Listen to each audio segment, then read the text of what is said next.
Oh, oh, oh, oh, what a week it has been for the Golden Stallion. I got to tell you, man.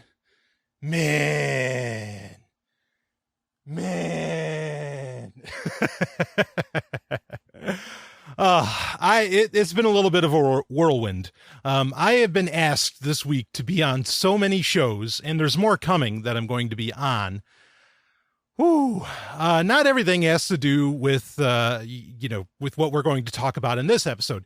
This is something I talked about in the last Q&A episode. I think that was episode, oh boy, I'm already losing track of all the specials, but I think it was Q&A episode number 4, where I had said that I'm going to do a whole special about Steemit. And so here it is. I'm not going to rehash and recover everything that I already talked about on episode 187 of Sovereign Tech. No need to do that. You can just go listen to episode 187 of Sovereign Tech if you want to do that. But of course, if you're here, if you're listening to Patreon episodes, I'm going to assume that you're already, you've already listened to that episode. You're already in the know. But anyway, if you're not, you can go back and listen to that and find out my initial thoughts. It's actually pretty crazy just how popular that episode has been.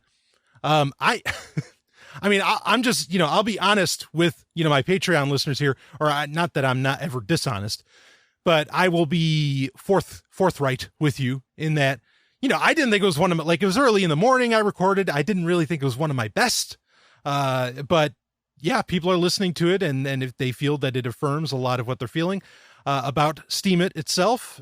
Anyway, I was then asked, Monday, I was traveling on Monday, and Monday morning I was asked by Ian Freeman could you please come on Free Talk Live and give a critique and sort of a rebuttal. We're going to have Jeff Berwick on first thing. And then, whenever you want to be on, we can have you on. And I said, okay. It's well, I'm traveling. I'll see if I can make it. I wasn't sure. Ended up being able to make it, that I got back home in time, to be there for it. And that was nice. It was nice to be on Free Talk Live again. For those that don't know, I was a co-host on Free Talk Live every Sunday for about 2 years. I co-hosted with the lovely and hyper-intelligent Dr. Stephanie Murphy and with Mark Edge. I also first chaired often enough, which first chair meant that, Free Talk Live usually has a bunch of different hosts. First chair meant that I was in control. I was handling the boards. There's board operators that do things at GCN and all that, but I was handling all the technical stuff and whatever. And it was a real honor to do that. Not every co-host gets to be able to do that. So, that was very nice. But anyway, so it was good to be back on Free Talk Live. I enjoyed that it was about an hour that I was on there. That episode was August 8th, 2016.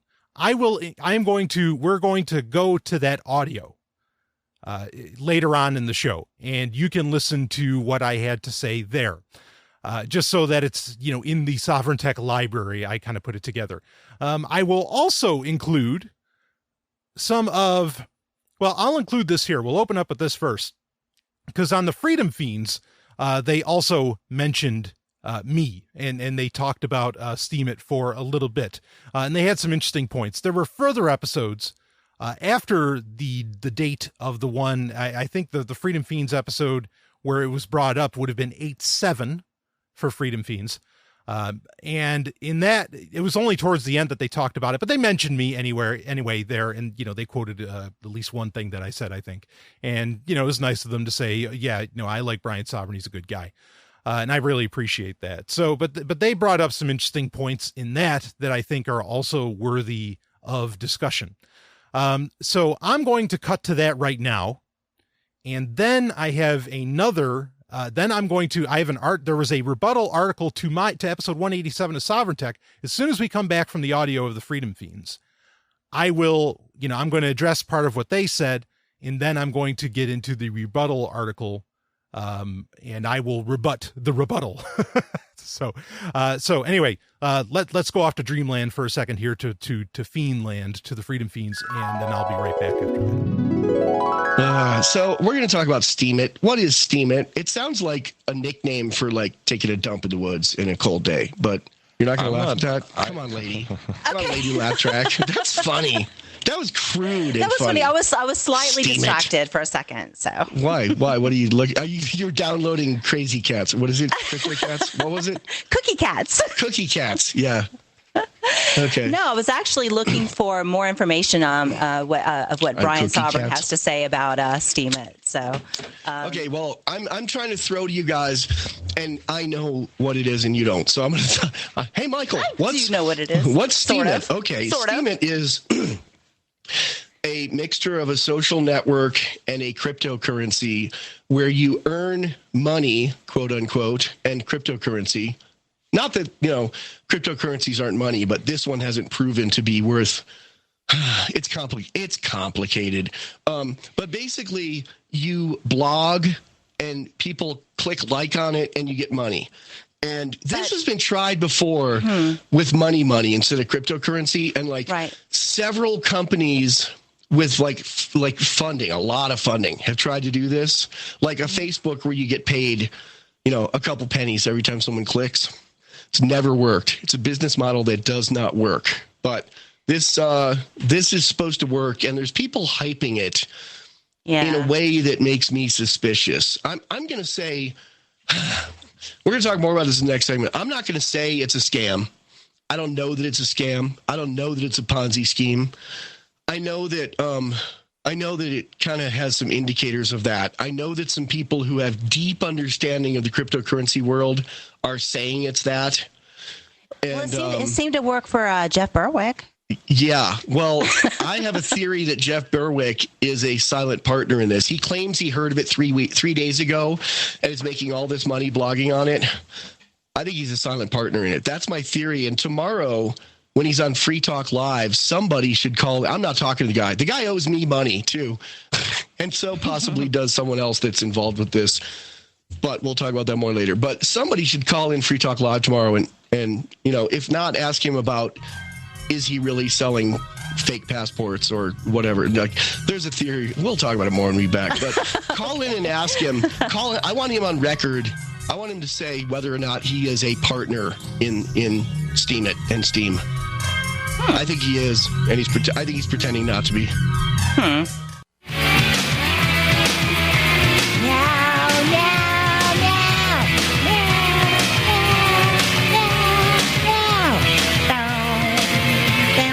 And we're back. It's the Freedom News. And we're talking about Steemit in our last segment. I was taking a Steemit. Sorry I was late. He's taking a Steemit. Gross. He had a few more things to say, and I wanted to... You know what really grinds my gears? Well, here's what I want to say. Libertarians are some of the stupidest people ever. For smart people especially. Libertarians collectively, and I know you can't be collectivist if you're a libertarian with libertarians, and I'm a libertarian, but collectively... Technically, you can't. Yeah, I can. I can do what I want. I can issue myself a libertarian indulgence and do whatever I want because I invented the Vipcot license. So, it does not violate the non-aggression principle if you harm Austin Peterson. Because he doesn't believe in the I'm kidding. Yeah, I'm kidding. That's a meme I wanted to make, and just I don't have the time. So I thought you did make one. Something like that, but it wasn't quite that wording. Okay. Oh yeah, it was. It doesn't. Well, one of those wonderful German horrible words for horrible feelings. One was a face that begs to be punched. There's a word for that. There's a word for that. Let me find it. I got it. A face. It's called Backfilchen.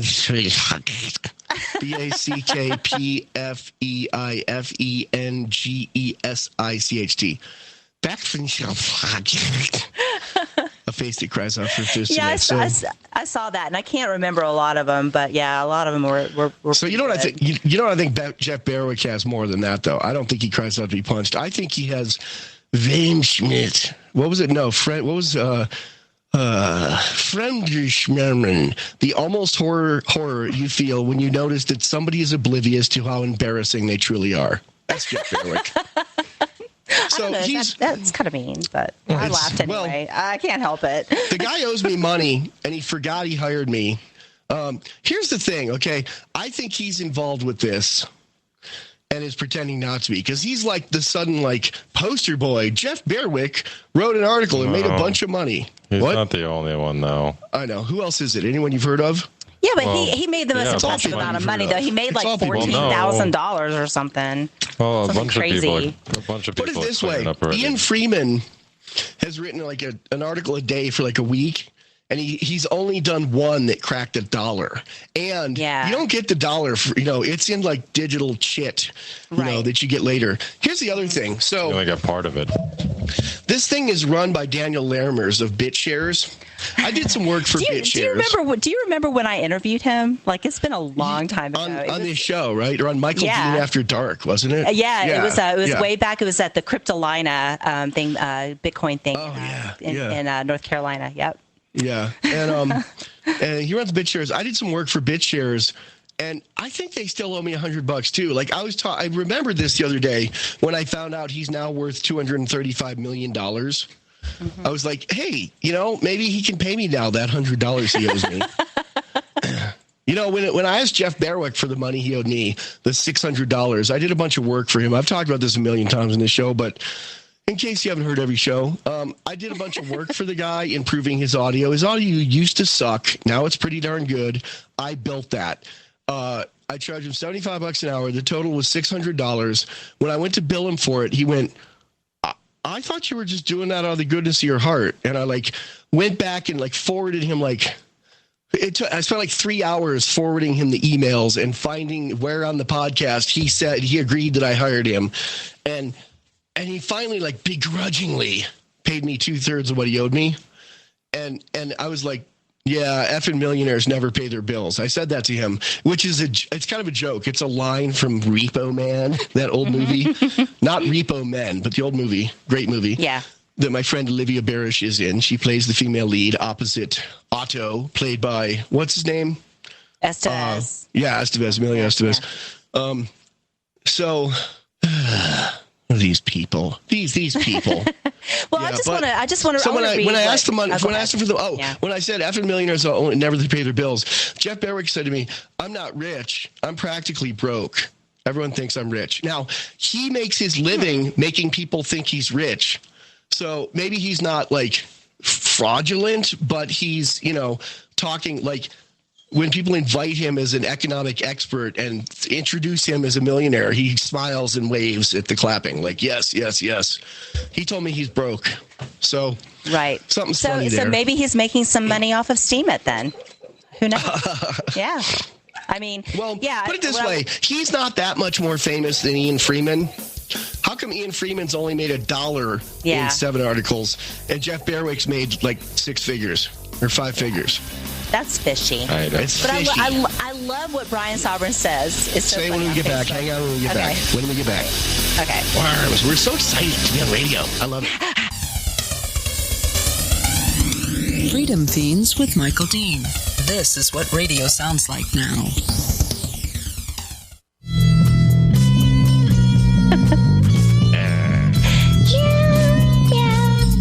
Hashtag adults who meow. Yeah. I don't want to join your meowing game anymore. What's that from? Reindeer game? What are you saying there? The Reindeer Game, is that horrible movie? No. Did you actually see that? I didn't see that. No, I'm talking about the song, not Rudolph. Doesn't want to play any more rain. They wouldn't let him play in the reindeer games. They wouldn't let him play. No, I'm taking my ball and going home. That's different. Why? Why? What's wrong with your balls? Something I'd really rather discuss on the air. Okay. So we're talking about Steemit, Steam Pile of Steemit, which is That's not the problem, just for the record. Yeah, it's a new. Oh, do you guys like the picture I sent you of my cat in my sink? Yes, they were very cute. Yeah, he's like straight up sleeping. He's resting. I haven't gotten it yet. Oh, there it is. Aww. She'll laugh. Yeah. Oh, that's so cute. Yeah. It's email on the radio. Yeah. It's like, I'm going to just Is that sleep even in worse the than sink Facebook? right here. Yeah, it is worse than Facebook. All right, so I really want to say what Brian Sovereign said on Facebook. All right, so let's so Steemit. Let's explain Steemit real quick, so people just tuned in. It's a new service, quote unquote, that's supposed to be a combination between a social network and a cryptocurrency, where you earn digital coins that may or may not be worth something so far. You earn shit. You earn company store money so far to write blogs, to write stuff. And so what did our friend Brian Sovereign, I like Brian Sovereign, and his company, his Zomia Games. Zomia Offline Games. Yeah, Zomia Offline Games, yeah. Yep, is covered by a BivCot license. Yay. It's one of the first things it was. Yay. Yep. So he clearly does not like Steemit. He Good. actually talked about it in his podcast. But anyway, so what he posted on Facebook, though, I love this. He says, thousands of ANCAPs are leaving Facebook entirely for Steemit.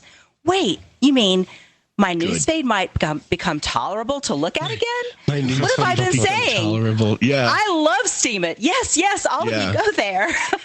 Yeah, I like that. It's something to weed out the people who think you can get something for almost nothing and believe that Jeff Berwick has nothing to do with this company, and he only heard of it 3 years ago, and he's not a silent partner, and he made $12,000 stuffing envelopes at home. No, wait, what is it? That was when I was a kid. They used to say, make money stuffing envelopes at home. They still do that? That's still a thing, or at least there was. Are still Seriously? Envelopes. What?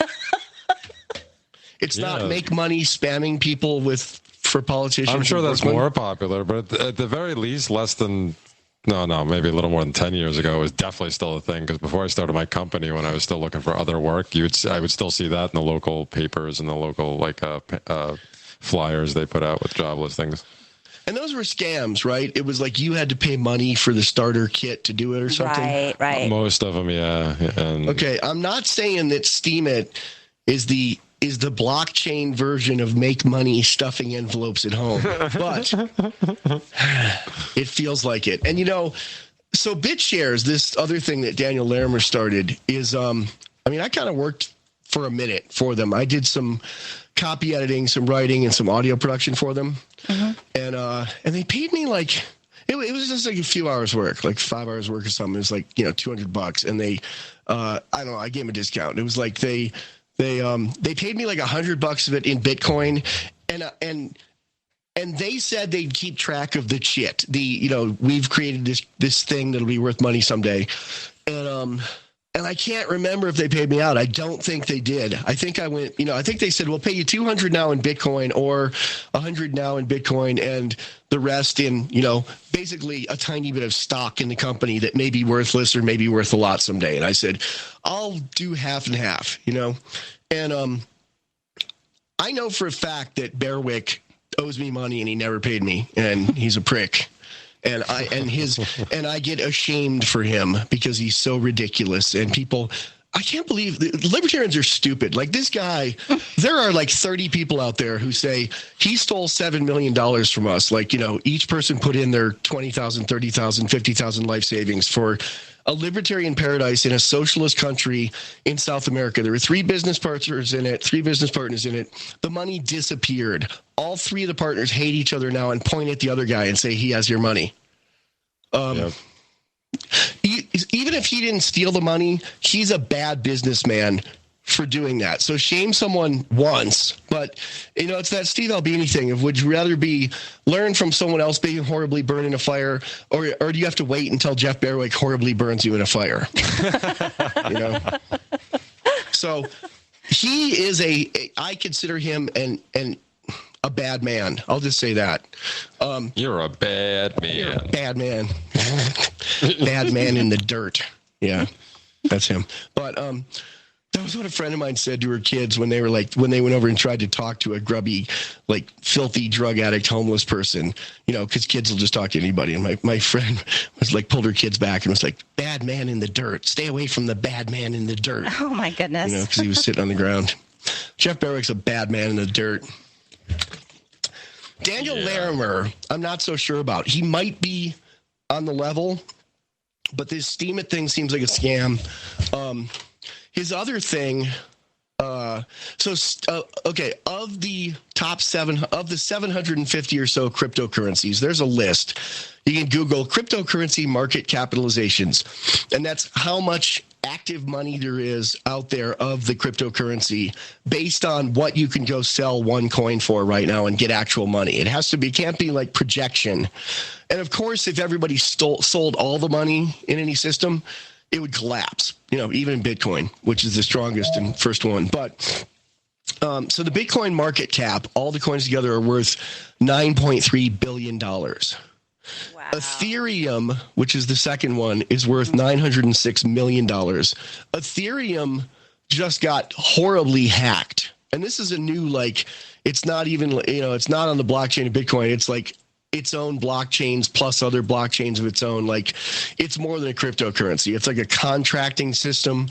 People always say, well, the blockchain could replace government because you don't need to register your home with the government. You could register on the blockchain and prove even more certainly than the government, and that's true, but I don't know if any of these companies are going to do it. Like Ethereum, I had my doubts about. I had less doubt about it when people really started programming with it and it seemed like it could do stuff. But recently they didn't hack it. They actually created a contract in it that totally followed the rules of it. And he found a loophole and stole 6 or 7 digit amounts of money of this. Oh. And came out and bragged about it. This is a guy who's known, and he's they're saying, you robbed us. You should be in jail. You stole from us. And he's like, nope. I followed your instructions. I used your contracts, and he taunted them. He was like, F you, Ethereum, F you, guy who developed Ethereum. He's basically saying if you try to pursue this in court to get this back from me, your $900 million valuation is going to collapse because it's going to draw attention to the fact that there's big gaping holes in your so-called perfect system. Okay, so Ethereum's number 2. Number 3 is Steem, something that hasn't, as far as I know, generated a cent yet, but somehow it's got $219 million valuation. And that's the guy that owes me $100, by the way. I don't think he ripped me. I don't think he's sleazy like Bearwick is. I think Bearwick honestly forgot too. I've heard he drinks a lot. He's got a glass of expensive wine bought with money, God knows where a poor person gets expensive wine. Every time I see him on his podcast, he's drinking expensive wine and smoking expensive cigars. But he says he doesn't have the $100 or $150 he owes me. Maybe it's $200. Yeah, I think it's $200. So, because it was $600 and he paid me $375 or something like that. So he's slimy. I don't think that the other guy is. We had him on his show. You interviewed him.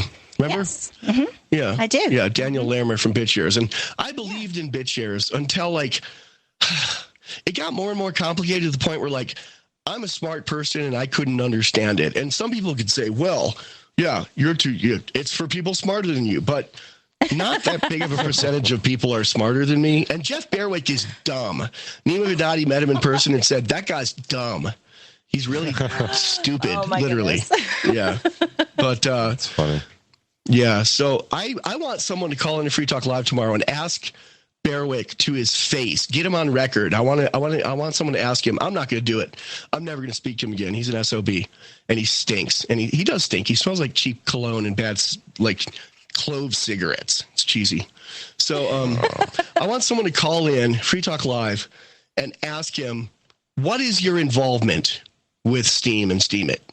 Did you really just hear about this 3 days ago?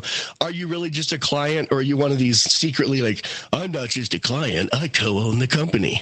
Because I think he does. And it is unethical to be out there pimping a company as hard as he is. And he looks like he's just doing it out of the goodness of his heart. This thing's great. Oh my God, I made so much money.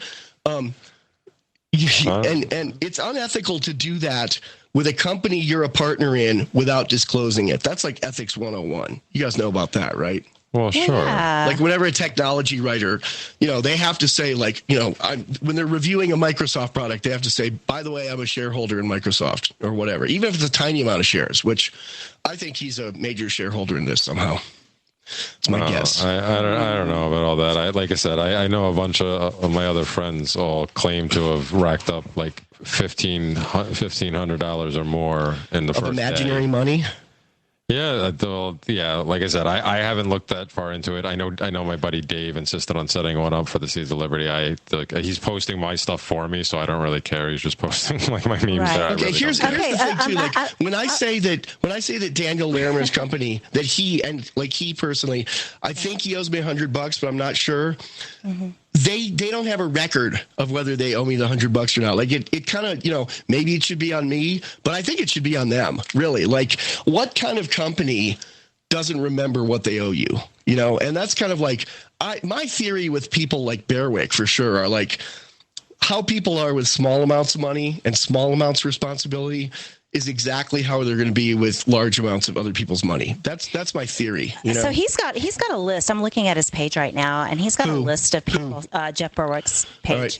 And he's got a list of folks that have actually made money off of Steemit. Yeah. And okay, who else is in on this from the ground level?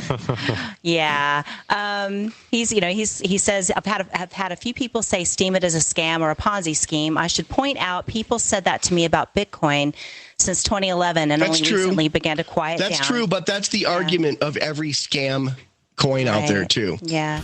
Oh, he said Larkin Rose has made some money. Oh, yeah. Yeah, the guy that called me a government plant because I dissed Molyneux, and then later he dissed Molyneux and forgot he called me a government plant. Sterling yeah, has made some money. Yeah. So we bashed him the other day on the show. Go on. No. You're listening to Freedom Fiends with Michael Dean and some of his weird friends. And yes, we're broadcasting this into space. He's crazy. Yeah. All right, we're back. Meow. So, what do you guys think of the image I just tagged you in that we can't explain on the radio? It's quite explicit. Yes. Mm-hmm. Yes. So thanks, Ed. I have a thought to say. Yeah, Ed Reagan. Thanks for that. We like it. I like it. So there's a saying I heard today that I really like that has absolutely nothing to do with the last segment, and it is, if you see fraud and you don't yell, fraud, you are a fraud. I don't know who said it, but I really like it. Some guy said, don't Google and tell me. I know who it is. I just don't have it in front of me. It's a foreign name. Burn. But all those foreigners sound alike. All those foreigners coming over here and stealing our philosophy jobs, making up funny quotables. Yeah, speaking of foreign fraud, so-called philosopher kings from Canada. No, so I've been doing that for years on the Freedom Fiends, like yelling, pointing at libertarians and saying, I'm the kid saying the emperor has no clothes. The guy running for libertarian president might not be a perfect libertarian. The guy who has been involved in 7, the libertarian you can look up on like scambusters.com, and he has like 25 complaints from 25 people that are real legit things. Might be not someone you should trust to invest as your poster boy for some new thing. Libertarians are stupid. As a group, they tend to do the same things over and over with the same people over and over and over and expect different results. Liberty can't you won't end the state until you stop believing in the Pied Piper and following him down any dark path. People can easily go to the dark side when they're involved in a group. I mean, it's like they can either do great things or just completely go off the rails. And it doesn't matter if they're a libertarian or what. Well, I don't think it's contingent on being a libertarian, because people in large groups are usually very dumb. Yeah. Individuals are smart. Mm-hmm. Humans as a whole are pretty stupid. So. All right, what you got, kids? Boy, aren't they all sweethearts? Diana, she is wonderful. I've had the great pleasure of meeting her many times. Always great conversations. And I'll tell you, Diana is one on the Freedom Fiends there. She is one of those rare people. And I think you can follow her on Twitter at Dr. Dr. Girl Dance. I think it's Dr. Girl Dance. I believe that's it. Anyway, she like you feel so comfortable talking around her. Like there have been times where I have been so honest, just so blunt with her, that like I think about it later and I'd be shocked, that I just answered that way, and I was like, wow. No, anyway, so I hope I never made her feel bad or anything on what I said, but it was just, it's rare that I feel like that 100% comfortable to where I could say anything with somebody, but she's wonderful. Anyway, Michael Dean, of course, hilarious guy, and he's kind of a smart guy too. I mean, he knows his stuff. So always, I love Freedom Fiends, always enjoyable.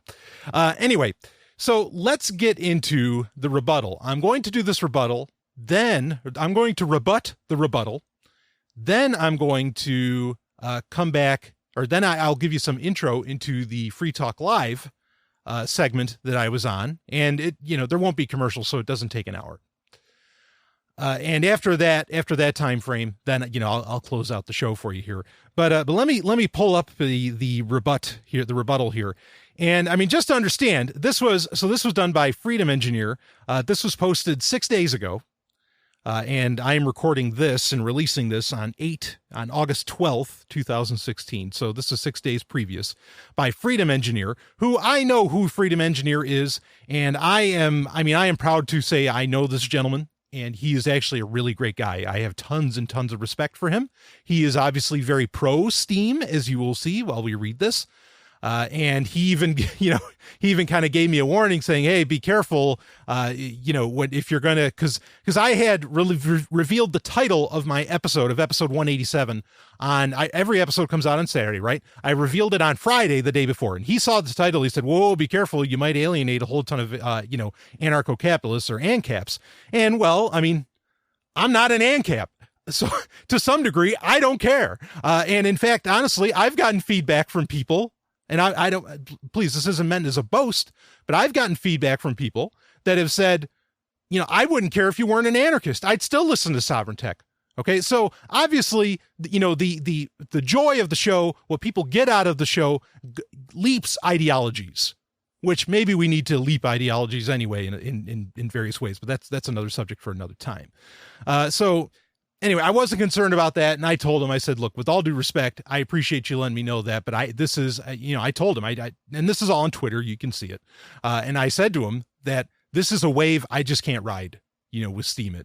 It just feels too wrong. Not just feel, there are hard facts that I think are just too off, too wrong. And I will say, I want to get this little bit out of the way before we start reading the, his Freedom Engineer's response here, or rebuttal. The common retort that a lot of people are giving to this is to any critiques made, be it by me or by other people. Daryl W. Perry did a great job. You'll hear, or well, you won't hear it in this, but Daryl W. Perry has been critical of it. There have been some other people that have been critical of it. Actually, Stefan Kinsella has been very critical of it. I mean, some people that, have some clout, we'll say, in libertarian and anarchist spaces, are very, very critical of this. The response generally comes down to, these people don't know what they're talking about. That I, the Golden Stallion, don't know what I'm talking about. And that I am open to that being true, that I don't know, but then there's a problem. Okay. And please don't read this as a boast, but I'm just going to say it, talk about being blunt. I'm going to put this point blank. Okay. In a lot of ways, I'm a fucking genius. And if I don't get it, there's a problem. Like, or the other problem is that I do get it, and I see that it's that there's a potential scam here, but then no one else sees it. Well, anyway, pardon me for getting getting up on the high horse. I am the Golden Stallion after all. But if I'm missing something, I should say, well, I'm just saying it's not my fault. I really don't think it's my fault. It's your inability to describe what the fuck you're doing. And frankly, that is a huge problem in and of itself.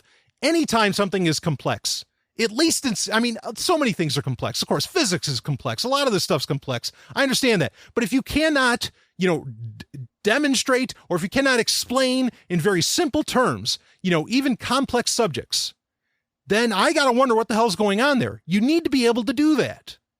You know, I've talked about it with Bitcoin. It's so easy to describe Bitcoin. It's PayPal and the dollar wrapped into one ball.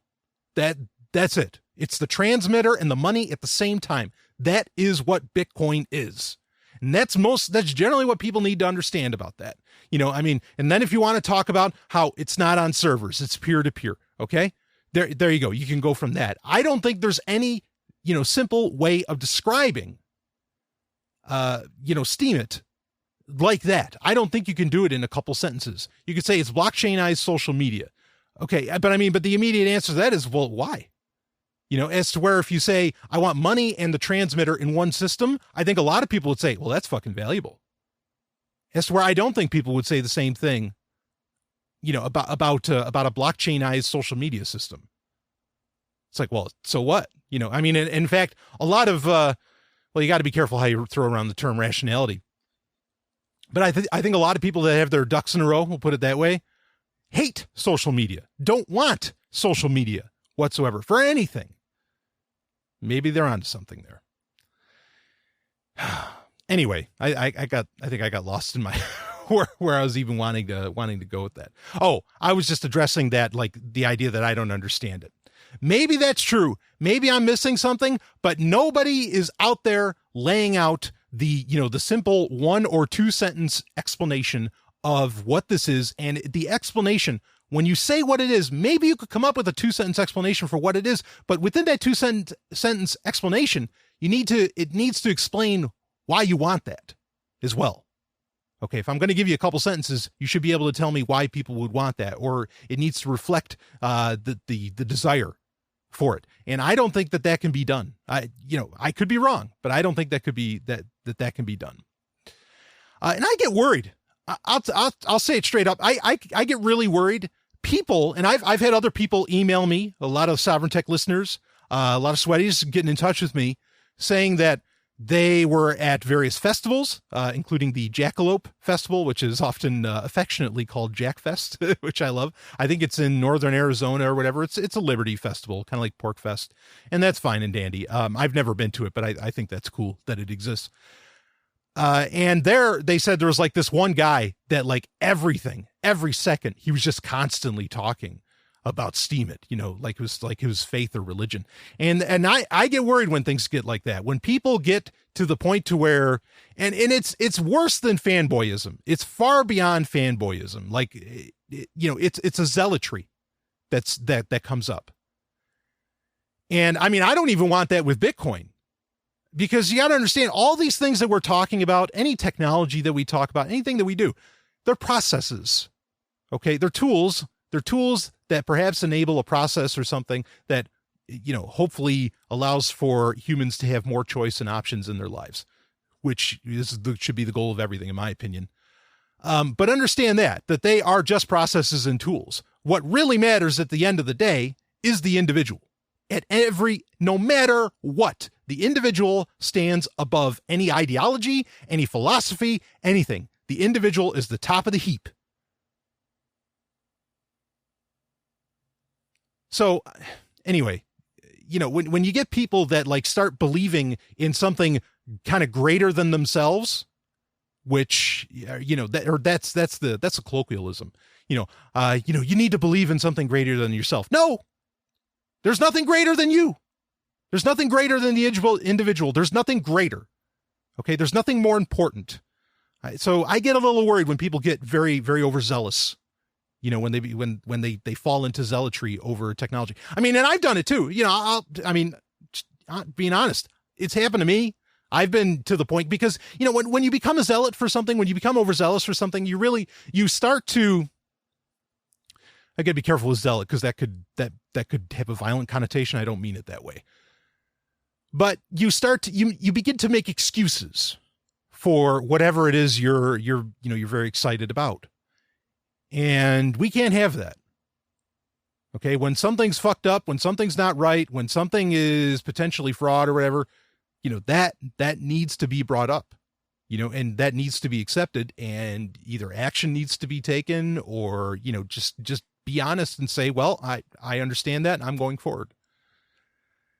Anyway, let's read the rebuttal from Freedom Engineer. And this was on Steemit. And like I said, it's funny. I think this article has made a few $1,000, and it's all about my episode, my own episode.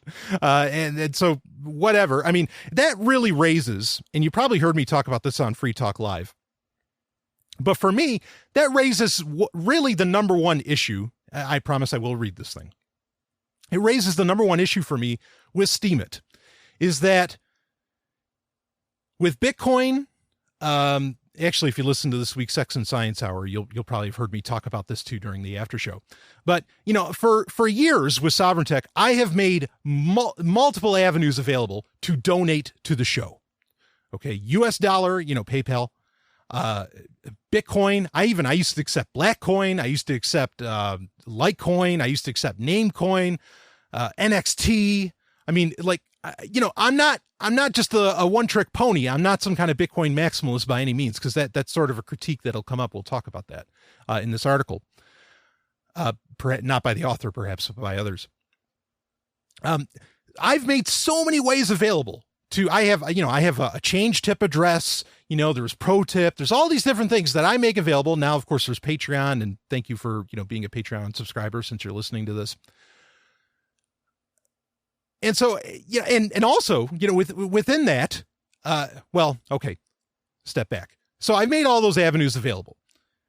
Nobody's ever paid me the kind of money that this article is making, or that a lot of other things, not most, I don't think, but that many other posts on Steemit are making. I've never gotten that. I've had very gracious donations, and I'm not insulting them. I think they are so valuable to me, far beyond their actual monetary value or exchange value. Okay, I've gotten very gracious donations, but I mean, I'm just saying I've never made any kind of money like this post has. And so my number one issue with this is that if people love my content that much, let's say, because also I've been told by people that, look, if you just posted your shows on Steemit, if you put all your content up there, believe me, whales are going to be like, oh yeah, there's a name, there's kind of a bigger name, just like Jeff Berwick or whoever else, on there. Let's get you come on there and you're going to get a big payout if you do that. But it just feels so disingenuous. It feels like such a lie. It feels so wrong. Not saying that person's lying, but just like the whole abstract idea just feels so off, because wait a minute, I've made all of these other ways for me to make this kind of money. If people really valued my work, and if they really knew my work, why haven't I made this money already? Why haven't people already donated in that way? I'm not knocking the people that already have. I love you. Okay. I'm just saying.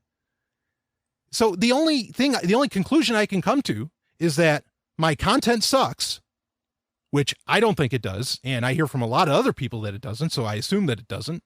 Value subjective, of course. Or Steemit has very little value that people are just willing to hand it over for nothing,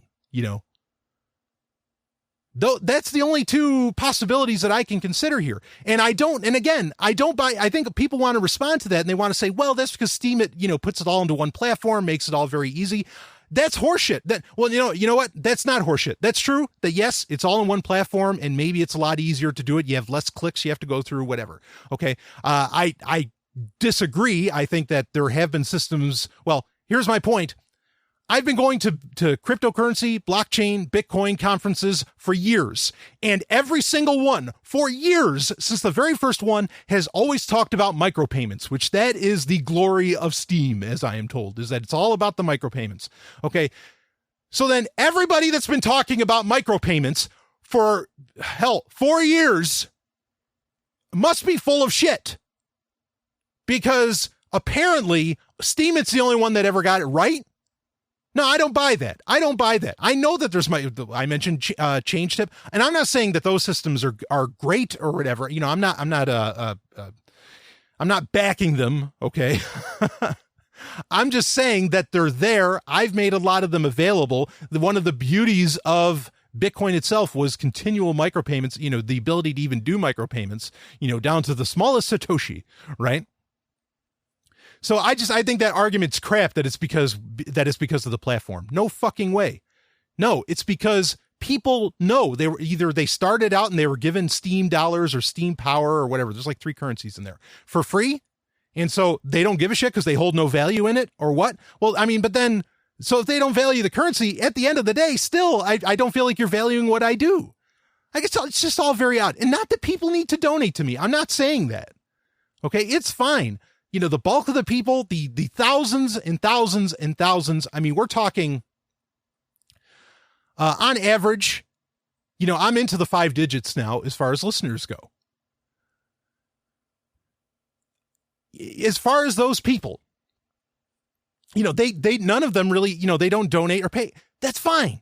Okay. I just want to get the, you know, this great information, and I want to be heard. I want my opinions that no one else is voicing, as much as I wish they would. I want them to be heard. Okay.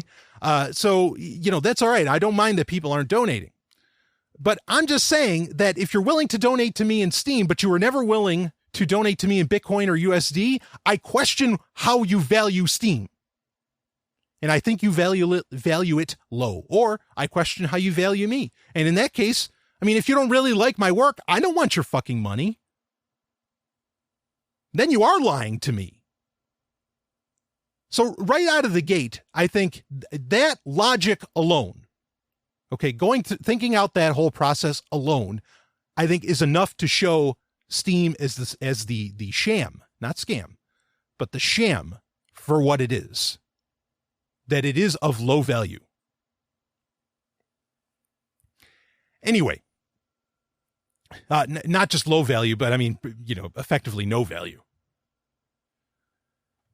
Let's start reading this from Freedom Engineer. And again, I got to make this clear. I really respect this guy. Okay, I'm not, you know, if I get hot and bothered, you know, I start getting sweaty, I start, you know, raising my voice or whatever, you know, Freedom Engineer, if you're listening to this, don't take any offense, all right? Because I'm really just commenting more on, well, I'm commenting on a couple things here. I am commenting on Steemit, the platform, you know, in the abstract. And, well, maybe not so much the abstract idea, but the platform anyway. And also, I am commenting on, honestly, I will be commenting to some degree on what is known as the Liberty Movement, okay? Which is all the, you know, these people that work together to, you know, forward liberty and all that. They're a bunch of libertarians and anarchists that think they're doing that. Again, that's another subject for another time. But all right, let's start reading this. And he titled the article or the post on Steemit. So I'm reading right from Steemit. And kudos to Steemit for not requiring people to log in to be able to see content. I mean, that's great, because I don't have an account, nor will I ever. Quote, the steaming pile of shit called Steemit, end quote, Brian Sovereign. And then he has a picture, my cover art for that episode, which was the shit emoticon or emoji, with, you know, saying, hi, I'm Steemit. And then there's a little, you know, or a me version of me, MII version of me, that's like, you know, kind of waving his hands like, oh, you know, this stinks. So anyway, kudos for including that, though I'm sure that the picture alone probably got him a lot of attention. All right, let's read it here. All Steam dollars generated from this post, this is how the post starts, will be transferred to the, quote, lovely and hyper-intelligent Dr. Stephanie Murphy, end quote, if and when she chooses to join Steemit. And then there's, you know, the little, like, tongue-in-cheek emoji or, you know, text. Anyway, which, by the way, let me address that. So, you know, that's a lot of class on the part of Freedom Engineer for making, you know, for knowing that he is using my content to, now granted, he wasn't giving her the Steam power, he's just giving her the Steam dollars. So it's kind of half and half, right? Because you really only get from whatever you earn on a post, you can only directly access the Steam dollars. The Steam power, if you want to power down out of that, you have to wait 2 years. Sounds crazy? Well, that's because, in my opinion, it is. But anyway, but credit to Freedom Engineer. He said, no, the Steam dollars will go right to Stephanie Murphy. And you know what? That's exactly where, you know, where it should and can go. And he did pay her that. It was, I think, about $1,000, maybe a little over $1,000. And Stephanie certainly deserves that. So, I mean, honestly, there'd be no sovereign tech without the lovely and hyper intelligent Dr. Stephanie Murphy. So, this is long overdue, and especially for all she's done for me in my life. But anyway, so that's a class act on Freedom Engineer's part. And he lived up to that and made sure that she got, whatever Steam dollars this has generated. So reading on with the article, in the latest episode of Sovereign Tech, voluntarist Brian Sovereign critiqued Steemit. All right, I'll stop there. Yeah, that's fine. I'll run with that term. This is the crazy thing with terms, right? Like, what do I identify? I want to just identify as an anarchist, but in the social circles that I hang out in, people automatically think that makes me an ANCAP. No, I don't identify with that term at all. So I go with the egoist anarchist. I've talked about that I've talked about it on Sovereign Tech for years, and I've talked about it in various Q&A episodes, various, Patreon only, content. Voluntarist or voluntarist, it's a term that I don't mind, but it's a term that people use in the absolute wrong way. I've talked about it on Sovereign Tech, on main episodes of Sovereign Tech before. The fact that there are a lot of people that are into politics that, engage in the electoral politics system. And that was made very clear. You could read the book, The Essential Voluntarist by Carl Watner, the guy that coined the term. And he will tell you, he makes it very explicit that a voluntarist does not, or a voluntarist, however you want to pronounce it, does not engage in electoral politics in any way. But that's fine. I'm just, I don't mean to critique that. I just wanted, to address that just in case somebody is wondering. It's like, wait a minute, but you don't call yourself that. It was like, well, that's fine. And I accept it. If somebody wanted to call me one, I generally, other than my own show, I'm not going to stop, say, hey, I'm not that. I'm going to be like, okay, fine, got it. So reading on. Now I respect Brian, and thank you for that. I have listened to about half of his 187 episodes of his weekly podcast. I find Sovereign Tech both informative and entertaining. Sometimes he is right about things, and sometimes he is wrong, but he is certainly not shy about putting his ass on the line. In a nutshell, this is the stuff Brian said during his rant about Steemit.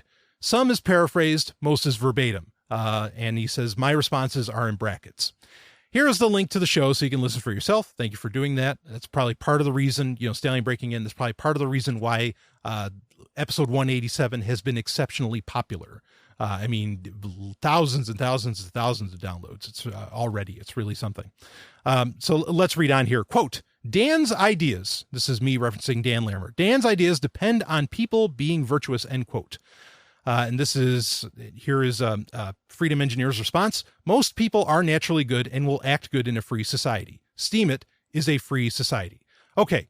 So now here Stallion breaking in. This is where I'm going to respond to each of his, little responses. So I will start responding and then I'll go back to the article. People are naturally good. Yeah, actually, I more or less agree with that.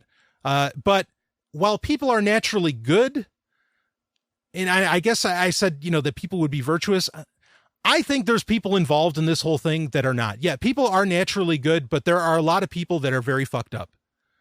I don't like to judge using the word sociopath, but let's be clear here that the liberty movement itself, I think, endears just as many genuinely liberty-loving and very, caring, very empathetic people as much as it brings in a lot of sociopaths, because you're talking about a movement, you're talking about a group, you're talking about a society that doesn't believe in calling the cops. I'm not saying to do anything about this. I'm just saying that it's very obvious that if you had a society that doesn't believe in contacting the authorities as they exist today, you are going to, that's very attractive to perhaps less desirable or confused elements of society at large. So while I agree with the statement that, people will be naturally good, or that people are naturally good and will act good in a free society, sure, fine. Okay. But understand, we're not there yet. Steemit also is I don't think it's in any way representative of a free society, especially because they admit that they will be beholden to copyright law. They will act upon copyright law. I mean, they are not They are not doing what I think any great new software should do. They are not doing, or not even new, Skype, email. I talked about this. I was on the show Liberty Under Attack with Shane, and I'll be posting that in the Patreon content as well. But I was on Liberty Under Attack the other day, and he was asking about these sort of things, and I brought up, I said, look, you got to understand, email. People don't know this because it's not sexy. It wasn't sexy to kind of like talk about, because it was either, before the Snowden revelations or whatever. For whatever reason, people weren't talking about it. But email, there has been a legal war waged against email for decades, for a long, long time. Why? Because it was putting the U.S. Postal Service out of business. And, just the attempts to legislate email and to do all of this, I mean, it's been going on forever. Just most people don't know about it. Most people don't see it, or it gets slipped into bills and all this different stuff. Okay. But nobody's tried to change email to make it more compliant with the government. Email moves on because it's totally distributed, or it's totally federated, I should say. I mean, it can be distributed, but it's totally federated. There's no central point of control. It really proves the whole case for peer-to-peer technologies. Email is the great proof, the great standard that you could kind of look at, even though email has its own problems based upon, how far we've come, in the way that we communicate digitally. Skype is another example. Skype, and this one is well documented, Skype completely ignored any legislation and any cases brought against it. Okay, of course, now Skype is owned by Microsoft, and there's problems there. Like 3-4 episodes I talked all about the new plans for Skype, and there are problems there. It's not as exciting as Skype once was, pre-Microsoft, but whatever. Anyway, point being is that they were trying, various governments, U.S. government in particular, was trying to legislate Skype like it was a telco. Okay, like it was a telephone company. They're trying to, bear down the full weight of the law upon it, as if it were something that already had laws working against it, which isn't true. It's a new technology. That's horseshit. That there was laws, that applied to it in any way. Skype didn't bend to whatever they were doing. They just kept on developing. They just kept going. Now, not to say that, Skype should be heralded. I mean, there's genuine issues with Skype. There have been, long time issues of spying, and that the whole system itself has been exploited for a long time. But the point being is that the company itself did not play ball with legislators around the world. Good. And now Skype is one of the most used communication platforms on the planet. It's got to be it's got to be in the top 3, or at least in the top 5. And Bitcoin, again, there's another one that, people have tried to legislate it. Forget it. It's meaningless. You can't legislate this shit. As to where this is in my opinion, this is a fundamental problem, okay, with Steemit itself, is that it is going to have, it's beholden to copyright law. And it is beholden to change. In fact, Michael Dean brought up a point that I thought was kind of interesting, where he said that, every time copyright law comes in and perhaps they have to take something down, like say somebody posted up Harry Potter every day, they would have to hard fork the whole system every day. Because they, by copyright law, say Disney contacted the devs for Steemit or for Steam, they'd have to take that down, and every day that'd kind of be a hard fork. Now, I don't know if it exactly worked out that way, but that does seem to be a critical issue here that nobody else is bringing up, and credit to Michael Dean for doing it.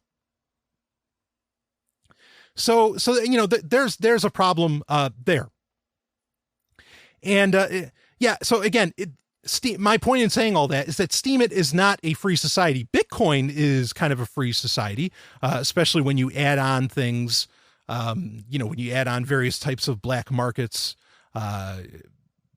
there's, well, anyway, even though, Silk Road, a guy got arrested, but when you put in like a lot more of these more distributed, market platforms and everything, I think then you do kind of end up with a free society there, where, it's it's just like how people have been trying to legislate email. You really can't legislate the technology itself because it can exist anywhere, and on any machine and all of that. As to where Steemit, I don't think that's the case. So it does not, to me, it does not fall under, being considered a free society. That's my interpretation of it. I mean, granted, that was a one-line response by Freedom Engineer. Maybe he has more to say on that, but there you have it. So let's move on here. Quote, having a blockchain on Steemit is just for marketing, end quote. And then here's Freedom Engineer's response. No, the Steem blockchain is there so shit's on record. Even if Steemit is forced to censor content, that content is still on the blockchain. Now, I'm curious how exactly that's all going to work. And I actually have two problems with this. But I mean, the paraphrase kind of messed up. It's not just there for marketing. I understand that there are other purposes there. It is also there to be part of the payout system. And I made that, I hope I made that clear in the episode, so it's not just for marketing. But I do think that, these ideas, this overall concept, of what Steemit is as a payment or a social media platform that you get paid for using is not new. And I still don't see where it needs a blockchain other than that blockchain is there to make sure that, the original, the legends, I think they're called in the white paper, or, the whales, whatever, get their payout, and end up making a whole ton of money, that system, works in their favor. Not so much in the favor of everybody else. And also, I mean, to have a blockchain where shit's on record, there's a pro and a con to that. Not that I agree with sort of the EU concept, as in the European Union, their concept of the right to be forgotten and all this stuff. Not that I want to legislate that, but I kind of like a platform to where things aren't so set in stone, to where things can be, to where when I light something on fire, it is gone forever. I like to have that kind of control to be able to do that. I'm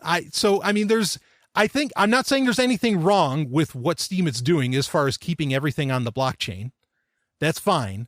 If that's how people want it, but I would really be respectful of people that don't want that feature in their social media. I mean, for a lot of people who don't understand that Snapchat obviously keeps all of the data that you think goes away in 24 hours. Of course it doesn't. But a lot of people use Snapchat because it does effectively go away and they want it to go away. There's a real appeal today, I think, to having things not be so permanent. All I'm saying with that is that this, the idea of things being kept, in permanence might actually work as a negative as far as Steemit being an appealing social media platform. I think there are people who, when they delete a tweet or when they delete this and that they really want it to be. Now, I understand, because there's somewhat of competitors in the blockchain space that can do this sort of thing. Like Alexandria is one of them. Alexandria.io, which I like that system, which is all about, storing various data. And I think there's already software on there, or there's already the platform is already being used to save tweets that get deleted, by Twitter themselves and all this. It is a problem when you have a public official that, a politician that tweets something and then they realize, fuck, I slipped up, and they want to delete it. That's that's a little bit different because this is an account being used by a public official and also, that falls under totally different rules. I understand why there is also an appeal to want to save things that get deleted, because some things that get deleted, maybe like videos of egregious police actions on Facebook or something, you'd like to be able to keep that or whatever. I understand that, but understand that also that the desire to keep those sorts of things often is due to, the existence of coercive systems, like governments and what have you. Again, to go back to the whole free society thing, I think a free society would allow you to have ultimate control of your data. And yes, you have the ultimate control of your data by not using Steemit and not putting stuff up on there. There's two sides to that. So I can see where it's fine that they're doing it. I'm just saying I could see the appeal to not wanting to. Let's see what else we have here. Where's the next one? Quote, "It is not a Ponzi scheme, but it is damn close," end quote. Yes, that is a direct statement for me. Here's his response. "Value is subjective. I once thought Bitcoin was a Ponzi scheme. I refused to buy it at $5. I refused to buy it at $10. I finally bought it at $30. LOL. But as Dan Larimer says, all of the arguments critical of Steem can be made against Bitcoin." Okay, I get that. I get Stallion breaking in. I understand that, that critique, bouncing that back, saying, well, this is what everybody said about Bitcoin. yeah, but this is what all of these arguments have been used against every scammy fucking altcoin out there. And most of the time, these arguments are true. Bitcoin is the one that, fortunately, people, here's the thing with Bitcoin, is that the bulk of the more, how to put this, people wanted to make money by investing in Bitcoin. But I think the people that were really excited about Bitcoin and that actually helped the system itself grow were excited about Bitcoin because it was the first thing that had intrinsic value that you ever owned that wasn't, given to you via permission by some government somewhere. That's what got people excited. I don't even think necessarily that people were thinking about making money with it. I mean, because if people thought that it was going to get even to the levels that it is now, and I mean, some people thought that it was going to get to that point, but very early on, when the 10,000 Bitcoin pizzas were bought, I don't think they would have hashed out the 10,000, Bitcoins for pizza at the time if they had any idea that could turn into millions of dollars. Or if they were thinking that it could turn into millions of dollars. Obviously, some people had the idea. These arguments, here's the problem. Yes, these arguments could be used against Bitcoin. Some of them could be used against Bitcoin, but pretty much every other cryptocurrency, every other altcoin or whatever that has come out, and when these arguments do get used, they end up being absolutely right. And I think they'll be right against Steemit. So I don't see where... Yeah, the miners, end up with a bit more, but everybody could kind of become a miner. There was a good long period of time where I think people could have gotten involved with Bitcoin and they could have done very well for themselves. As to where with Steemit, it seems like there were a few people, like the original, I don't know, the 46 Legends or whatever, there's a few people initially that are going to do exceptionally well. It's just all very rigged and gamed, as to where I don't think that was true for Bitcoin. And also keep in mind that Bitcoin's value existed outside of the actual, the monetary value of Bitcoin. It existed within the intrinsic value of the fact that it was such a great money transmitter.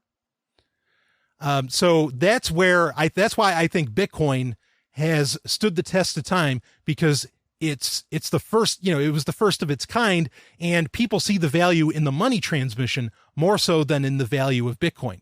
As to where a lot of these other altcoins that have come out, not all of them, but as to where a lot of these other altcoins have come out, they are not really adding any value to blockchain technology that people see it worthwhile, to jump on board with it. I mean, that's how it is. It's not just the network effect. It's just that features that people don't, there are features being implemented that people just don't want. And so they don't jump on board with it. Now, we could go into Zcash. We could talk about Zcash, and where that is something that I think that's coming out in September, October, something like that. That has a feature that, yes, people have wanted added on, which is not just, okay, yep, it's great at money transmitting. Okay, it can be a store of value, just like Bitcoin was. And Zcash adds in all of that anonymity, right? And that anonymity baked into every single transaction right from the get-go, and still being able to, do proof of purchase effectively. Not that that's a proof. I just mean that as an old shopping term. Okay. The fact that it can do that, people think that could, potentially outdo Bitcoin, could become more valuable than Bitcoin, because it's adding in a feature that people actually want. As to where that's the thing with Steemit is I don't see the features exactly that it has over Bitcoin and that people really want. I don't think most people care if their blogs are immutable, or, their posts are immutable and all this. In fact, I think a lot of people would like to be able to delete them and know that they're deleted. But yeah, so I understand that, all those arguments could be used against Bitcoin. Fine. Okay. Bitcoin stood up for various reasons that it wasn't true, but pretty much every other altcoin that's come out, not all of them, but many of the other altcoins that have come out, all of these arguments have been absolutely true, that they were scams. They were pump and dumps, and on the exchanges, whether the developers intended that or not, it's what ended up happening with them. So fortunately, nobody thought about it right away with Bitcoin, even though it did end up happening with Bitcoin. Pump and dumps did happen with the Willy bot, right? So anyway, let's move on from that. I don't think that's, to say, well, they said that about Bitcoin. That's not, I don't consider that a valid argument, because those arguments have held up against pretty much every other altcoin. Here's the next one. This is my statement. I can't wait for this to crash. Okay. Yes, I said that. And here's Freedom Engineer's response. Brian records 2-hour shows in one take with little or zero notes. Sometimes he says unfortunate things. This was not out of envy. This was probably just wanting to be right. But we Steamers want to be right? We want Steam to go to the moon. Okay, so anyway, thank you for the understanding, Freedom Engineer. Yes, sometimes I'll admit it. Sometimes I do say things, I could say unfortunate things. My statement, and you did understand, it was not out of envy. Folks, I want people to make a ton of money, but I want these things to be sustainable. I get scared. One of the arguments that you'll hear later when I talk on Free Talk Live, one of my concerns is the very deceptive marketing going on with Steam. If there are systems, if there are ways that people can make genuine money or, get genuine value added to their lives, whatever, out of cashing out rewards or something. I mean, okay, good. But then let's have it be not something that I foresee is only going to last a few months, at best 2 years.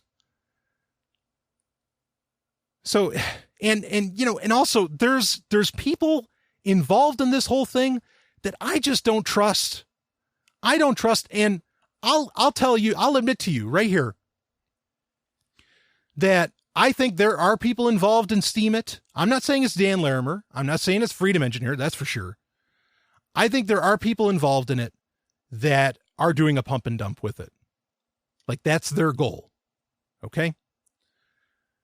And I think that's, in many ways, I think that's unethical. Especially to tell people that this is something that's going to change the world, that this is so goddamn exciting, and that, this is changing everything, blah, blah, blah. I mean, that gets down to the deceptive marketing. Okay. But in fact, I said this, I've said this to some people recently. I said, you know what? When Steemit does crash, I want to make a website called like steemitscammers.com or something. And I'm going to name the names of people in this movement who were very blatant in what they said, saying, oh, this is changing everything. Oh, I'm on here. This is very exciting. How wonderful it is that anarchists can use this stuff. I'm posting everything in here, blah, blah, blah. I'm going to name the names because I want you to look at people who are either A, scamming others, pumping and dumping, and not telling them that that's what they're doing, or B, are just stupid for not seeing this system for what it was. That's how I feel about it. Or if not stupid, at least confused, perhaps. Because some of these big names, I am at a fucking loss at why people pay any attention to some of these people. The things that they post, not just on Steemit, even on Facebook, on Twitter or whatever, or on their own sites or something, or on their podcasts, are so banal. Stop wasting time with these dumbass penny ante arguments. Okay. If you're out there calling yourself an anarchist, you don't need, let's stop bothering talking about, oh, well, this politician said this, blah, blah, blah. Fuck it. Get to the point, Mahalo. Get to the meaty stuff. Get to the big stuff. Yeah, people got to go on a slow progression of thought, blah, blah, blah. All right, well, then there's people that they can get on board with a slow progression of thought on. All right, there's plenty of there's your Judge Andrew Napolitanos, who I respect. Definitely helped me get to anarchism. There's others. They can read Ayn Rand. They can read. There's plenty of content out there for these, plenty of other people that, can lead them on the path, from minarchism to anarchism. Okay. If you're going to call yourself an anarchist, then fucking get to the goddamn anarchy, get to the good stuff, get to the real stuff. Stop saying the same shit that people have been putting out in books for 50, 60, hell, even longer years. And these people get tons and tons of, fucking A. You know what? Here we go. I'm gonna roll the dice here. I'll roll the dice with my Patreon listeners.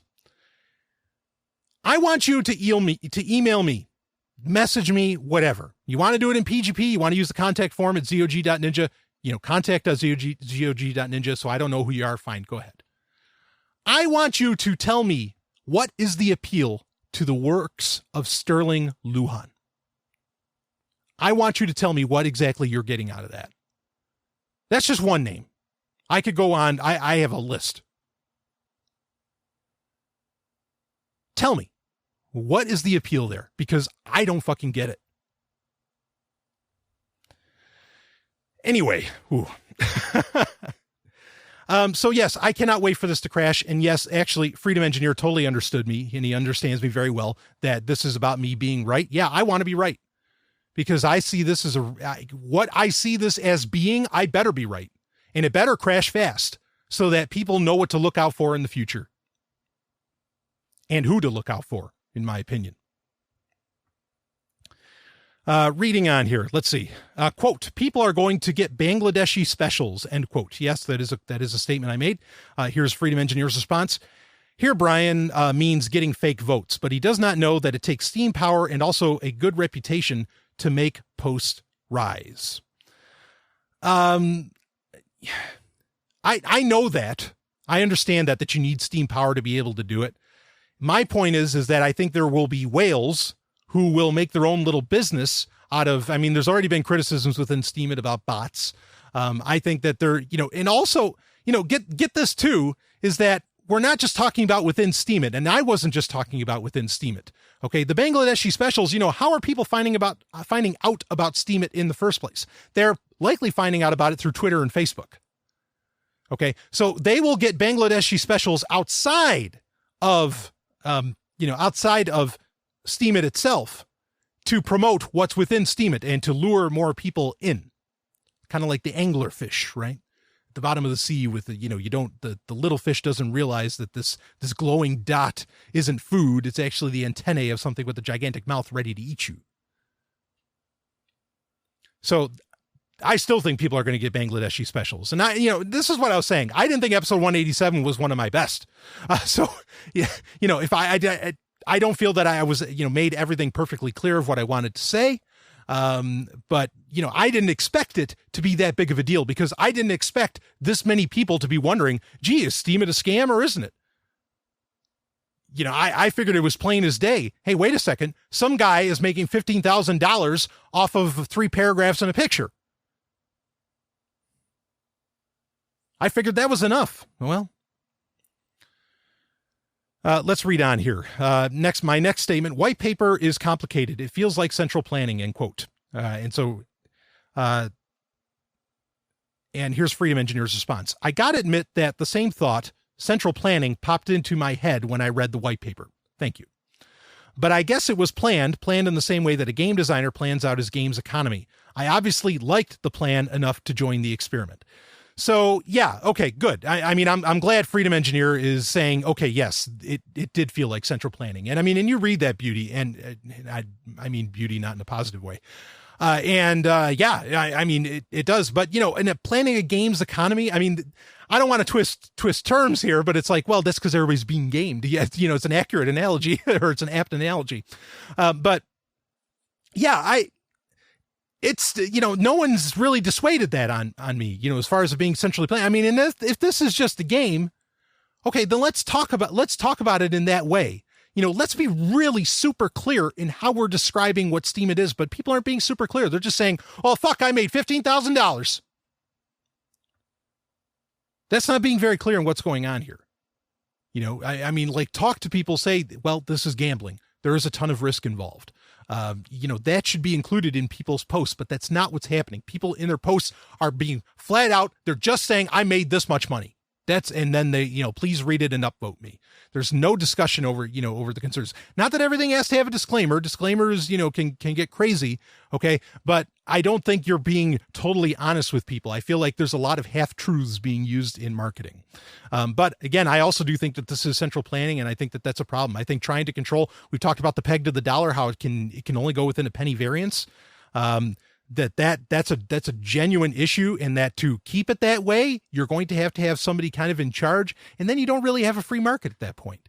You're not letting the market kind of speak on its own, and you're not letting a system, a market system show off its own value, based upon how much people want to really use it. You're just, you're kind of scheming and pulling levers to make sure it stays in kind of a steady variant, which it hasn't actually. And that's because no matter what you do, no matter how you try to centrally plan things, life finds a way, or, the market just kind of, does its thing when it has the chance here and there. And markets can, even in our corporatist system that we live in, okay, markets in areas where there is very little regulation to none, the market process can work. And maybe it is working in the fact that, it's trading far less than the dollar. In fact, I believe it was on Monday, it was actually Steam dollars were not worth $1 as they were trying to keep it at, but it was actually worth 80 cents. So that goes to my point that it's seen to have low value, based upon a lot of more of the market mechanisms. So anyway, let's get on to the next one here. I don't want to pump something that people are not going to be able to cash out on. And that's my statement. I stand by that. Freedom Engineer's response: this is a very ethical statement, actually. I urge my fellow Steamers to be careful how you promote Steemit to others. I think that my friend Pied Piper, whoever that is, does a most excellent job of educating people on the opportunity in an honest and non-slimy way. So here's the big, now Freedom Engineer is straight, he's agreeing with me on here, on that point about, and this actually addresses a lot of what we were just talking about with the last point. Okay. Is that, I don't want to pump something, he's recognizing that, I'm saying I don't want to get on board with something that I'm very concerned, that I could be used as a tool to help pump, which I think a lot of celebritarians are either, explicitly or implicitly, or they're either doing it on their own or they are being used as tools to pump something up, to pump up Steemit. So good. If there are people, I hope that this, out of everything I'm reading to you here, I hope this is the one statement that people paid attention to. If there is one point that anything I've ever said about Steemit, that the takeaway comes from, what's the takeaway from any of my points? I hope it's this one, that you be incredibly transparent in your marketing, that you be honest in your marketing. I think it's a huge point, of as far as something having genuine value, as far as anything having any, value subjective, yes. But in having any genuine value, in having real value, not being fraud, as in being the antithesis of fraud, I think that requires honesty and transparency in marketing as step one.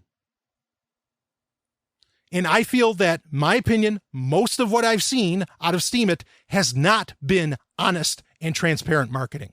It's been quite the opposite. And I know if you're on Twitter, you can't fit everything onto Twitter. Okay, fine.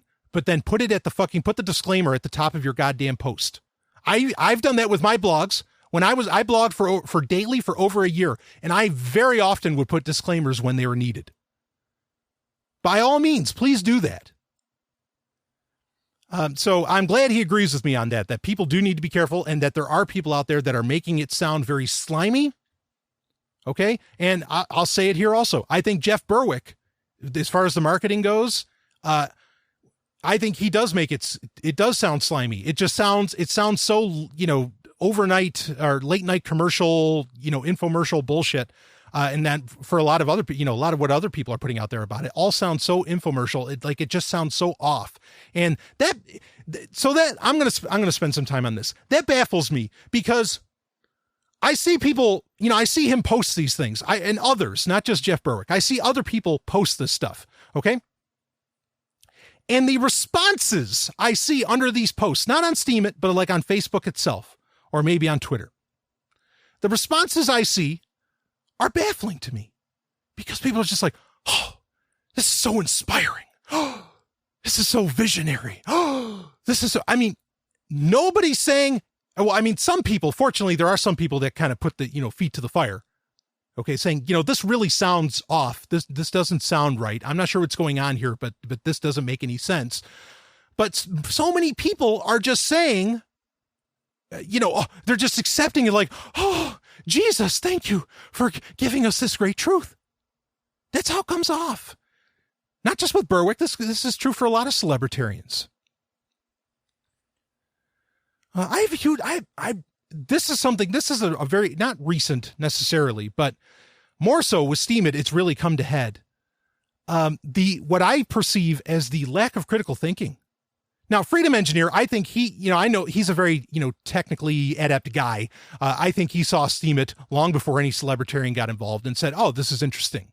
Okay. He's very tech savvy. So I'm not saying that he did this, but I think a lot of people just get on with this stuff because some celebritarian told them to. And they just went and did it. And like, that's not cool.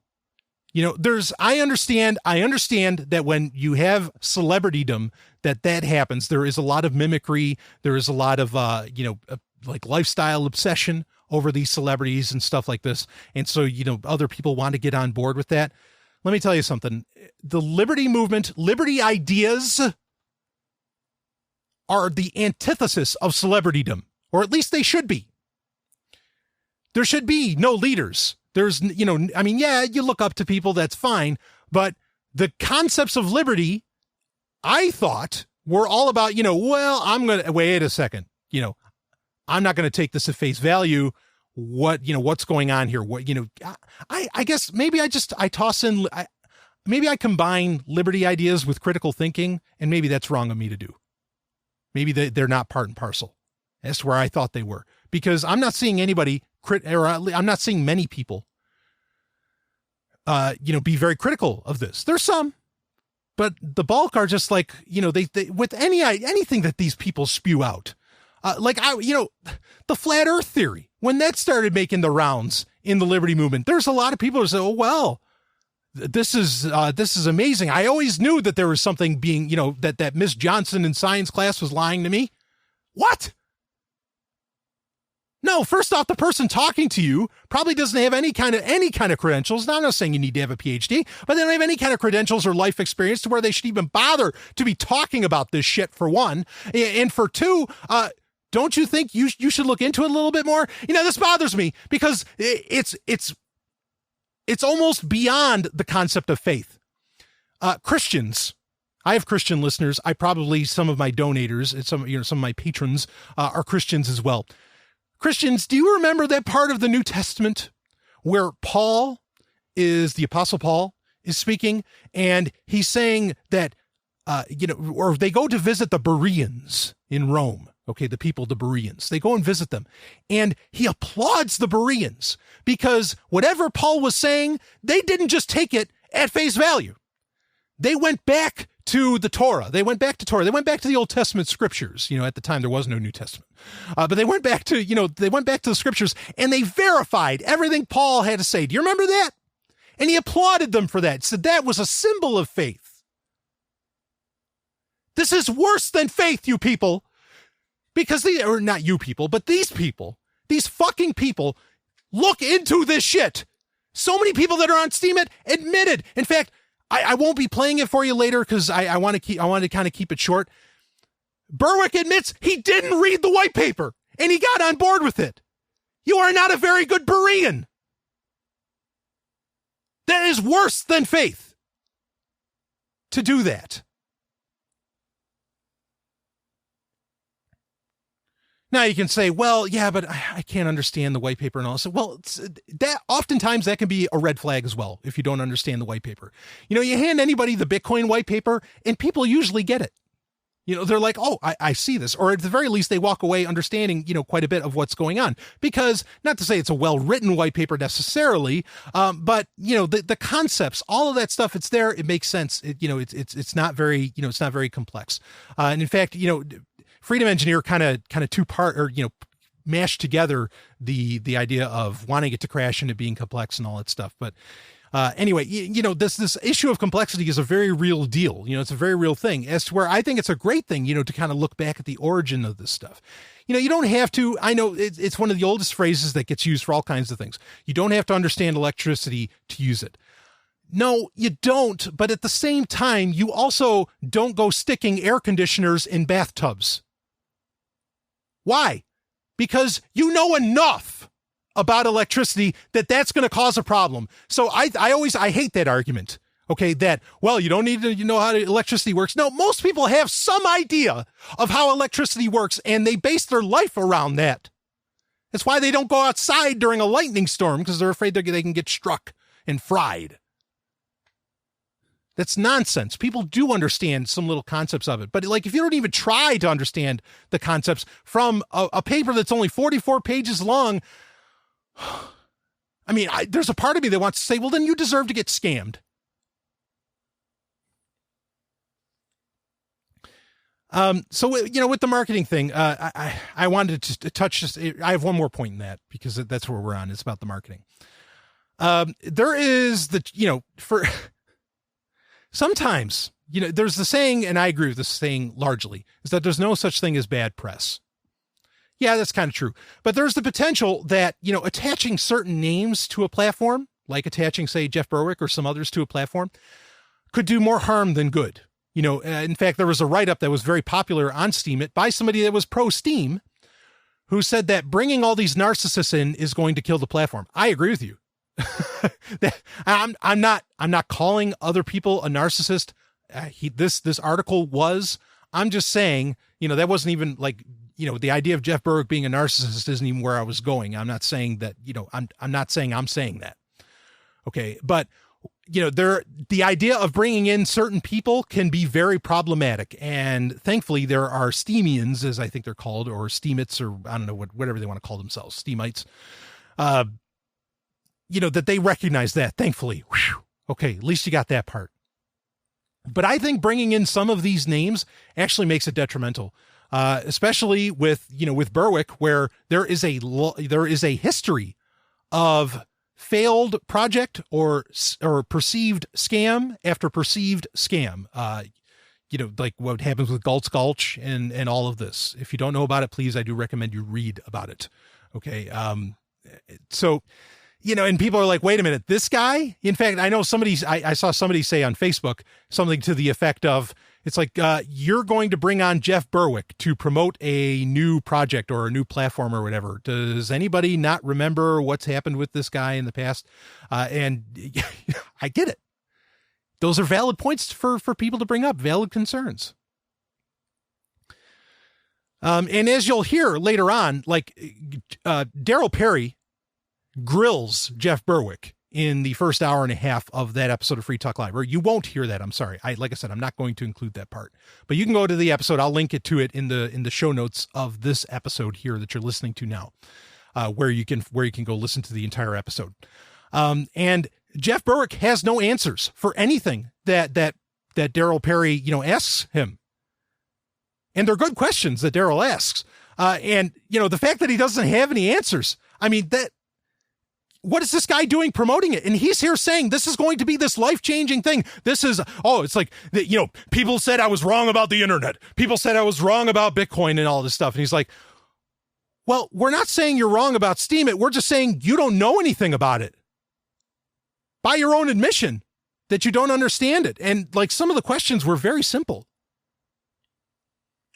And also, I mean, the other problem is that, like, the idea of pegging the dollar and all this stuff. I mean, these are economical concepts or economic concepts that, I mean, Berwick kind of, labels himself as the dollar vigilante, right? He understands the economy. He knows what's going to happen. The Shemitah trends, and all this. Well, I think that's craziness, but hey, shouldn't you be able to answer those kind of questions pretty basically, Steemit or not?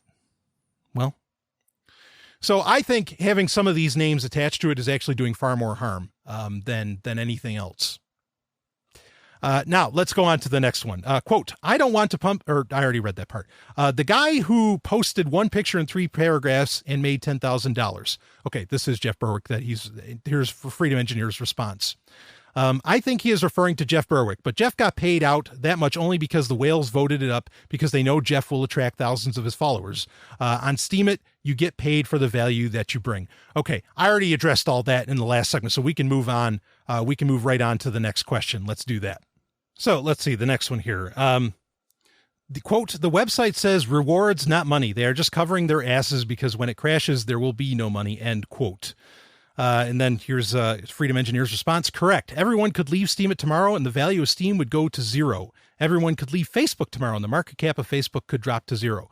But people are right now adding value to Steemit and taking out dollar bills. So now I have heard some people have said that they have converted it successfully. They've taken Steam dollars, not Steam power. Again, it's 2 parts. There's the Steam power that you have to power down from, and you can only access that 2 years later. And that's half of whatever you earn on a post. Okay. And then there's the Steam dollars. Those you can go to like Poloniex or whatever, and you can cash that out. That some people have gotten their Steam dollars into Poloniex and they have cashed it out into Bitcoin anyway. And then with Bitcoin, I don't know, they went to wherever they go to do that. Good for you. I'm glad that you were able to do that. So now my point in saying that it says rewards, not money. Now he says it's correct. So I'm guessing he's saying that I'm right. That's why they're saying that, is because it's to cover their asses. And when it crashes, there will be no money. That was kind of my point. I think I'm a little bit misrepresented in this paraphrase. What I'm saying by rewards is that, like, well, yeah, I guess I see what he's saying by me saying there's no money, is that, yeah, when it crashes, like, there's half of that money that you supposedly think that you were told that you made, that the system actually says to you that you made, right? It says, this post is $2,000, $15,000, whatever they're pushing the value up on it for. I think that's how it works on Steemit too. It says right on the ticker, or right next to the post, it gives you like a dollar value. You could say that represents SBD or whatever, but the point is that you really don't have access to all of that money. So that's why it's saying rewards, and that this is all, that when this crashes, there will be nothing. So I guess the way he paraphrased me is okay. It's all, this is all company, it's all, corporate script, all company script. It's all chits. It's gift cards effectively, until it turns into Bitcoin, and then eventually into cash or whatever you turn it into. And if you want to keep it as Bitcoin, I think that's totally valid. I disagree with his, using the analogy of Facebook, because, if everybody left Facebook, then Facebook would be down to zero. Yeah, but here's the thing. This is the difference, is that you are, with Steemit, it's not new, but it is rare in that the posters, the voters, the consumer and the creator on largely, I mean, if you're doing voting, okay, on Steemit, the Steam dollars and all that are effectively, their equity, their shares in the entire system. So I understand that. With Facebook, most Facebook users, most Facebook consumers, or customers are not, they don't actually own any, they don't own any stock in the company. They don't have any equity in Facebook, at least not in the literal sense. Okay. As to where Steemit, that is different. So that's the problem here. Okay. Is that to really use Steemit, not to view it, but to use it, you do need to invest into the whole concept. With Facebook, that's not true. Yes. I am the person that is, now I'm not the first one or the only one, but I'm one of the people that has made it very clear that with Facebook, you are giving them, you're giving them their data. So you are effectively still kind of paying for that service after a fashion. Okay. But to my point is that, if Facebook dies tomorrow, as a service, I mean, well, people would move on to something else, but other than, yes, the investors would get hurt, but then every investor knows, is understanding the risk and all that. But the everyday person that uses Facebook would be like, oh, well, shit, that sucks. But they, most people wouldn't really lose anything out of it. I mean, if your business is relying on Facebook, well, how many people have to warn you not to rely on third-party services to build up yourself? But whatever.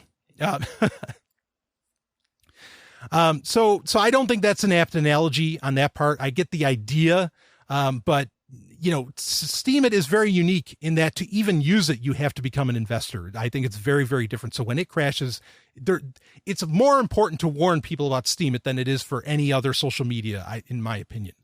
That's my point with that. So anyway, next one, quote, "The early people made the money. Fuck them," end quote.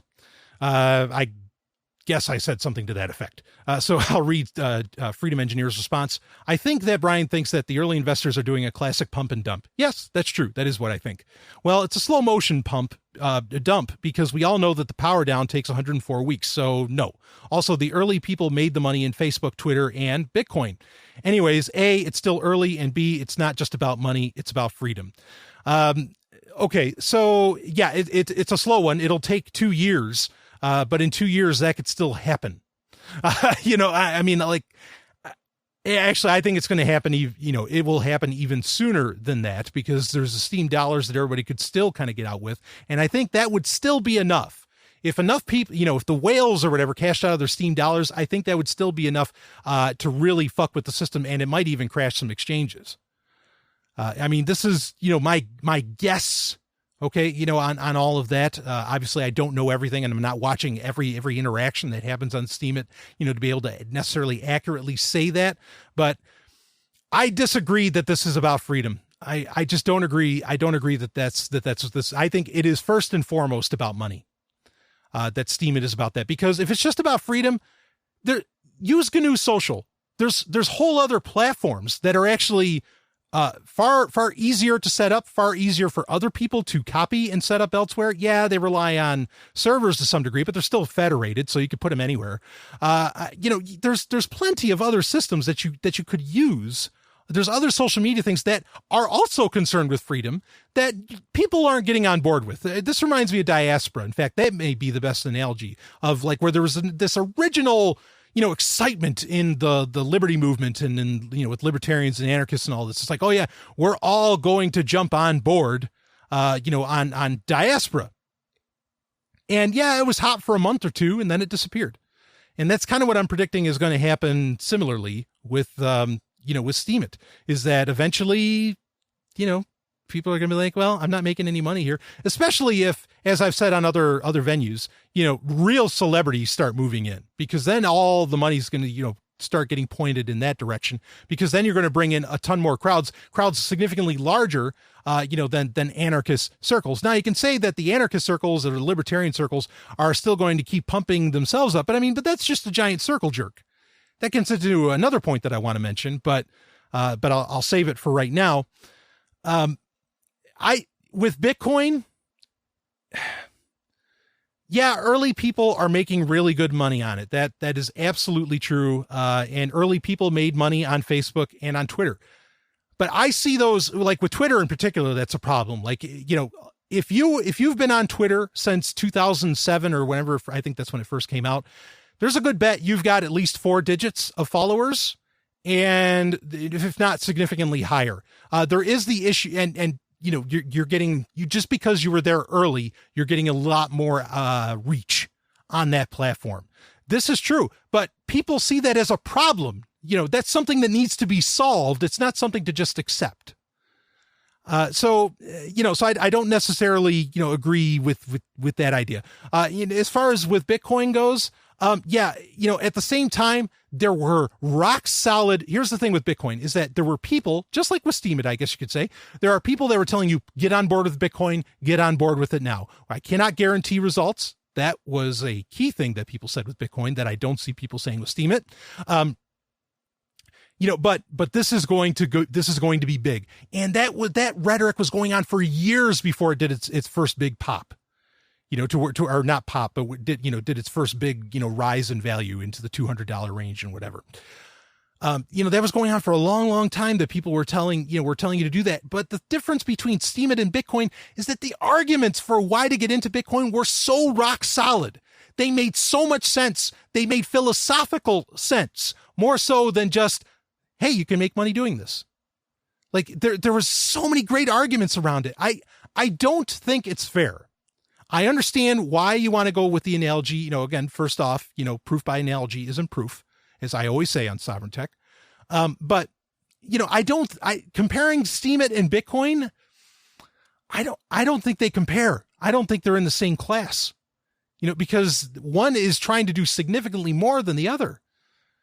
Now, if you want to compare Steemit perhaps to side chains, I think then you have some kind of arguments to have there. Okay, but side chains are, their whole shtick is that, well, we are directly attached to Bitcoin, directly. And so you have this network and thus your argument becomes invalid. That's sort of the idea with side chains, right?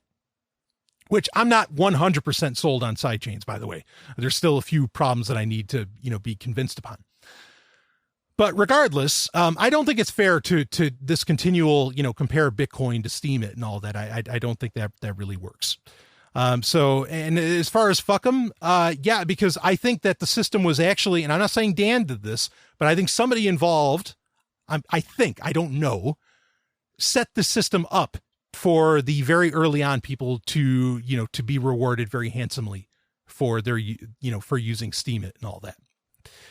Anyway, let's read the last bit here. Thanks for producing Sovereign Tech every week, Brian. Thank you, actually, Freedom Engineer, for, respecting me. And I know you respect me. And I hope in my responses, again, I'm responding to the abstract ideas. I hope you understand I'm very respectful of you. I understand and I appreciate you taking the time to have written this rebuttal in the first place. And I'm glad that you made something. Honestly, I'm glad that you made something off of it. As I've, and I'll read the last sentence. I hope to see both yourself and your wonderful girlfriend, Stephanie Murphy, here on Steemit. Fellow Steemians, please upvote. My statement has always been the same with the overall, final statement with Steemit has always been the same on every show that I've done about this. I've said, right now, people will make money, not just the whales. Right now, people can make money, but it is not sustainable. This is not a long-term money-making solution. And so it does not interest me, in that sense, because I think to be able to get you to make money right now, you cannot be honestly telling people that this isn't, or or you think it's not going to last long. And that's, here's where I would have less of a problem with Steemit. I mean, people can make these things. Look, in a free market, in a free society, in an anarchist dream world, people can make this shit. Okay. And I would hope people would do their due diligence and say, no, I don't want any part of it.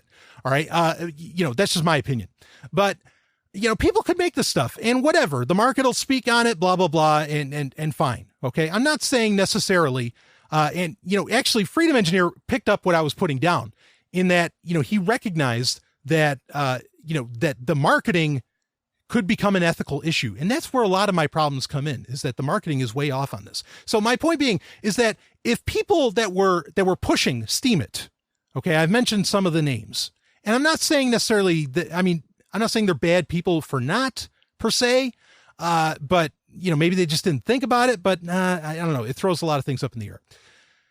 But if people would just say, hey, I don't, and some people are saying this to their credit. If the marketing was, I don't know how long this is going to last, but right now we might be able to make some money. But I think it's going to, there's a good chance it's just going to crash in a while. A lot of this doesn't make sense. If like you said that as kind of a disclaimer to what you're posting, okay, thanks for warning me. I appreciate that. Considering this is such a new technology, I appreciate the warning. And yeah, I really wish somebody, would say these sorts of things. Anyway, I appreciate the rebuttal. I appreciate the time taken. I wanted to give it the equal respect of responding to it. Like I said, Freedom Engineer, we know who each other are. No disrespect whatsoever. And I think you were very respectful, in your rebuttal, and I appreciate that. I could look at some of the other responses here. In fact, the first, because you can just like any blog post, you can have comments underneath. And here's one from Dan the Man, which is the handle for actual Dan Larimer. And he said, to think I once hired him to help market BitShares only to have him quit after the public announcement. One day he will come around. He has been stuck in the Bitcoin maximalist echo chamber too long. Okay. So I'll stop. I want to stop on that comment because I have a little more to say on that. And then we'll get to the Free Talk Live segment and then we'll close it out.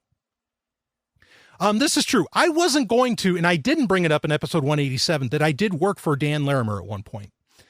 I was not going to, and it was a very short period of time. I wasn't going to bring it up, but since he did publicly here, I will talk about it. And I brought it up briefly on Free Talk Live. So I was going to do marketing I was going to be the marketing guy for BitShares because when I first heard about it, I was very excited. I saw what was going down. I'm like, okay, I see. You're going to replace all, got it. This is cool. You're getting rid of middlemen. I'm on board with this. All right. But then I talked to Dan for a while and I saw sort of, and I started reading back, doing my own, doing a lot more research with ProtoShares, which at the time it was called ProtoShares, not BitShares. And I was like, wait a second, this is changing almost by the day. Like this is not going to work. I instantly, I didn't say it to Dan. I just told Dan, I said, look, I'm not going to be a fit for this.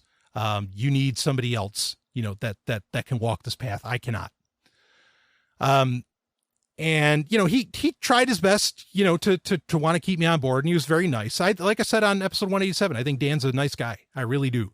I think he might be a little confused in his economics, or there is the the co-creator of Steemit, which is Ned Scott, as I understand it. I don't know anything about him, and I don't really feel the need to take the time to look into him, but I think he may be the questionable character because it's just so hard to believe. There are parts of this that really do feel like, not saying 100% that it is, okay, but there are parts of this that really feel like pump and dump. It feels crazy. And I wonder if someone else, at Steemit, maybe implemented some of that stuff, implemented some of the more questionable aspects of this. It is overall just far too complex. And that's what was going on with BitShares too. And I was just like, nah, this isn't going to work. And other people recognize that. Okay. I mean, BitShares didn't work. BitShares, as I understand it, just flat out is now a defunct project. And like I said in episode 187, I think that Steemit is a sequel to the concepts of BitShares. And so a lot of the critiques against BitShares apply. But to understand, there was a point a few years ago where Patrick Byrne of Overstock was looking to he was creating T0. He was creating, a stock exchange effectively that ran on the blockchain and all this. And he actually had competing teams that he was courting. Courting not as in taking them to court. Courting as in, what are you going to do for me and all this stuff. One of them was Counterparty, which ended up being the winner. But BitShares, as I understand it, was also one of the, teams being courted for creating T0, or what was originally called the Medici exchange. So, this BitShares didn't win. Now, Counterparty likely won because it was attached to Bitcoin already. That's probably what put it over the top. I'm not saying Counterparty was necessarily a better idea, but that's what ended up winning. But understand that if BitShares was this golden idea, or Steemit was this golden idea, which again, I think Steemit in many ways you could easily see where like the BitShares white papers and all that would read very similarly to the, to the Steemit or the Steam white paper. It didn't win. And I think it's because they saw, no, this isn't going to work. This is a bad idea. This is going to fall apart, or people are going to be able to game this a little too much, or even just game it in the first place. I can't say all of that for 100%, but I think that's kind of what went down with that, because after that was sort of I feel like it was kind of the nail in the coffin for BitShares, was when they weren't accepted by Patrick Byrne for creating T0. So yeah, now his statement that I'm a Bitcoin maximalist, I've never, ever, ever, ever been a Bitcoin maximalist. I am critical of Bitcoin. I mean, constantly. I love it. I use it. I accept it. I consider it real money, for whatever that term means. But I have my own criticisms of that. I have my own wishes for, what it would do and all of this. So I am not a Bitcoin maximalist by any means. In fact, I used to make fun of the idea of Bitcoin maximalists. I used to call them Bitcoin monogamists. That's a term I created, and it got used for a while. I've been on board with NXT. I am going to be, I need to give it a good hard look, but the abstract idea of Zcash, I am on board with. There are lots. I'm not on board with Ethereum. I think Ethereum is straight up a bad idea. So yeah, I'm being kind of misrepresented in this statement. I appreciate that Dan didn't seem to be coming out and insulting me. I don't want to say gone out of my way, but I've tried to make sure that I'm not really insulting him. I mean, if somebody said I was confused, okay, I get it. I don't think like they do, or something like that. Or maybe I do have some kind of confusion. I'm not all knowing. I know I made that statement that I'm a genius earlier, but I recognize my limits. And they are legion, but anyway, so that's his statement. Let's see. What did somebody say under that? Lots of maximalists will be opening their eyes in the coming months. I was one myself until Steam opened my eyes.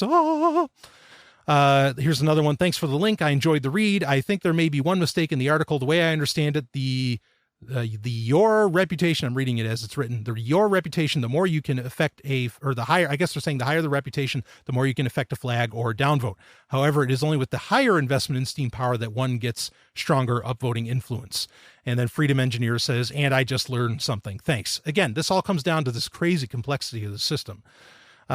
Here's the next one from Freedom Engineer. He responded a little more. One Brian quote that I left out was that Steemit was founded by nice guys. He does not dislike you, just Steemit. Once he fully grasps it, so he's responding to Dan Larimer here. Once he fully grasps it, he might produce another episode with a different conclusion. Yet another point of his that I left out is that, quote, Steemit has only about 1,000 followers on Twitter, so how viral can it be, end quote. My response to this is that once new people join up, Steemit is the social platform they switch to. I only use the others to promote Steemit now. One last point that voluntarist creators must come to terms with, your market is migrating over here on Steemit. We won't notice you near as much or at all on Twitter or Facebook or Reddit. We love Steemit. We own Steam. Thank you, Dan the man. Thank you, Dan Larimer. And then Freedom Engineer said, 1752 followers of Steemit on the bird page. Let's grow this, if only just for the credibility. I mean, that's, that was a statement that I made, and I appreciate that, that response as well. I mean, it's just, what would if people were at least even researching Steemit or seeing where it was going or being cautiously optimistic, like a lot of people, in the Liberty Movement and in other places are saying they are, I would think they'd be following it on social media before they go ahead first, just to see what's going on, what's the news and all this stuff. I mean, Steemit does say they're in beta, thankfully. I mean, my problem with beta software and all that, with a lot of those kinds of releases, that's a whole other fucking story. Because again, understand, if it's beta software, usually it's a free beta. Yes, I know that's not always true, but usually you can. And I mean, Bitcoin is also in beta. I've criticized that as well. Okay. So, don't say, well, you can say that for Bitcoin. I already have said that about Bitcoin. When money starts changing hands, especially this early on in the creation, I think that's a little concerning as far as beta software. You should be testing it out with funny money. Well, maybe it already is funny money, but yeah, the concept of extreme programming from the 90s, I really think that's harmed so much. Maybe it's developed a whole lot of things, but at the same time, it might have done more harm than good. But that's another topic for another time. Anyway, there's some other comments here, blah, blah, blah. I felt like most of the people were largely very nice. Somebody said, like, let me know if he wants to tangle sometime. I mean, but they did it with a smiley face. And whatever, that's fine. So there's other points on there. Everything could be considered a Ponzi scheme, blah, blah, blah. Well, you actually, I'm going to read that because I want to respond to that statement. Here, this is from Kairikos. Everything can be classified as a Ponzi scheme. Your government is a Ponzi. Yes, it is. The company you work for, it just might be. The monopoly copy machine money of your fiat currency. Yes, it is. At least with Steemit, I can write what I always write about and get paid. If that doesn't happen, it won't bother me. I wasn't getting paid in the other social media, but at least I have a chance here. Okay, so the idea that everything could be a Ponzi scheme, you're fucking right. And that's why I complain about everything, dipshit. Well, sorry, my apologies. I don't know who you are. I shouldn't call you a dipshit. But yeah, I know that. I know that government's Ponzi. I know that most companies are Ponzi's. That's what I talk about on Sovereign Tech all the time. Duh. And that's what happens when people only listen to one episode of your show. Which that's kind of a side note. I'm a little annoyed. I'm a little annoyed that maybe I'll release like a dolled up version of this one. That I'll put out on the main feed or something that people could listen to, but patrons, you can send me your feedback through Patreon itself or through email, just let me know what you thought of this episode, or you can even comment on it in the comments section. And let me know if you think I should release this perhaps more out in the open or whatever. But anyway, something that's annoyed me is that like the episode 187 of Sovereign Tech is so exponentially more popular than other episodes. Steemit is not the most important thing I've ever talked about. There's a million other things I really wish people would hear. But again, this comes down to I think the fact that this episode's so popular is proof of one thing, that this is all about making money. because most of the time what I talk about in Sovereign Tech, you really can't make money off of it. You can defend, you can help hold on to your money with what I talk about. You can regain privacy, and have, get into some personal freedom, which could eventually make you money down the line. But there's nothing I really talk about that like directly, perhaps could make you money, unless of course, maybe if you listen to me about Amazon, because you bought into like Amazon, some of their private bonds or into their stock, which is now profitable, by the way, for the first time in decades, or, in the history of the company, really. Then I guess you could have made money off of doing that, because now, in fact, I was listening, there was a great episode. It was last week's episode. I don't know what the number would be, but you can go by the date of when this was released. This is getting released on 8/12. Last week's episode of This Week in Tech, everybody was saying, Malik, Leah Laporte, everybody was saying Amazon is eating everything, which I've been saying for 3 goddamn years, way before everybody else. So yeah, I suppose you could have made some money off that, but whatever. Point being, yeah, by and large, you don't really make money off of what I tell you on Sovereign Tech. Okay. And I don't really make a whole lot of money off of doing the show. I'd love to make more. Thank you so much to patrons, that allow for that. That way I could make even more episodes. But point being, Steemit is about making money. Point blank. It is not about having a better social media experience. It is not about having a free social media experience. In my opinion, it is absolutely about making money, and that's why so many people are interested in it and listening to it. That's it. So that's it for the article. I will put a link to the Steemit post in the show notes. Don't worry, you don't actually like really donate, other than clicks, I guess, to the to the story itself. But if you don't have Steam, you're not really adding into the ecosystem. So if you don't want to, you don't have to, but you could still read all of what's being said there. And understand, like, does it make sense that this article, that this rebuttal made money? Of course, because it's promoting Steemit. I mean, that's just obvious. Like, and it's all, it's all part of the kind of the circle jerk. And I mean, no offense to Freedom Engineer for that, where, oh yeah, we love Steam. Okay. Upvote. Right. I mean, that's how these kinds of things work. So anyway, enough of that. I want to get into, how long have I been recording? Holy shit. Yeah. This episode is going to be over, well over 2 hours. So let's get into the segment that I just want to put in here for, my appearance on Free Talk Live. Again, I was really honored to be asked to be on. I definitely didn't get into everything. I wasn't able to get into everything on episode 187 of Sovereign Tech.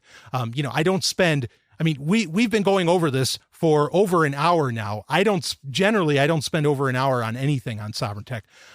So maybe I need to in the future, to bring all of this different stuff up.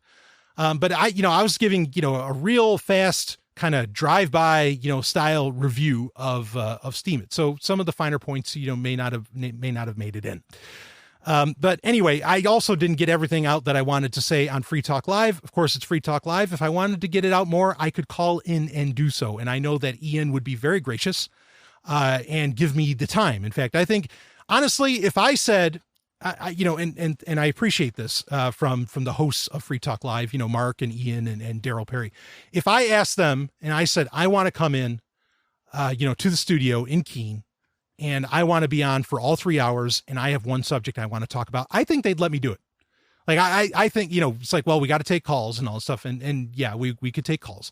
But I think, I have enough personal capital with Free Talk Live, as a entity, that they would allow for that. And I appreciate that. I'm not saying I'm going to, I don't really feel that need, because if people, a lot of this stuff that I've brought up over and over again on other shows is common sense that, if those arguments simply aren't enough to not want to get in on this, I don't know what to do for you.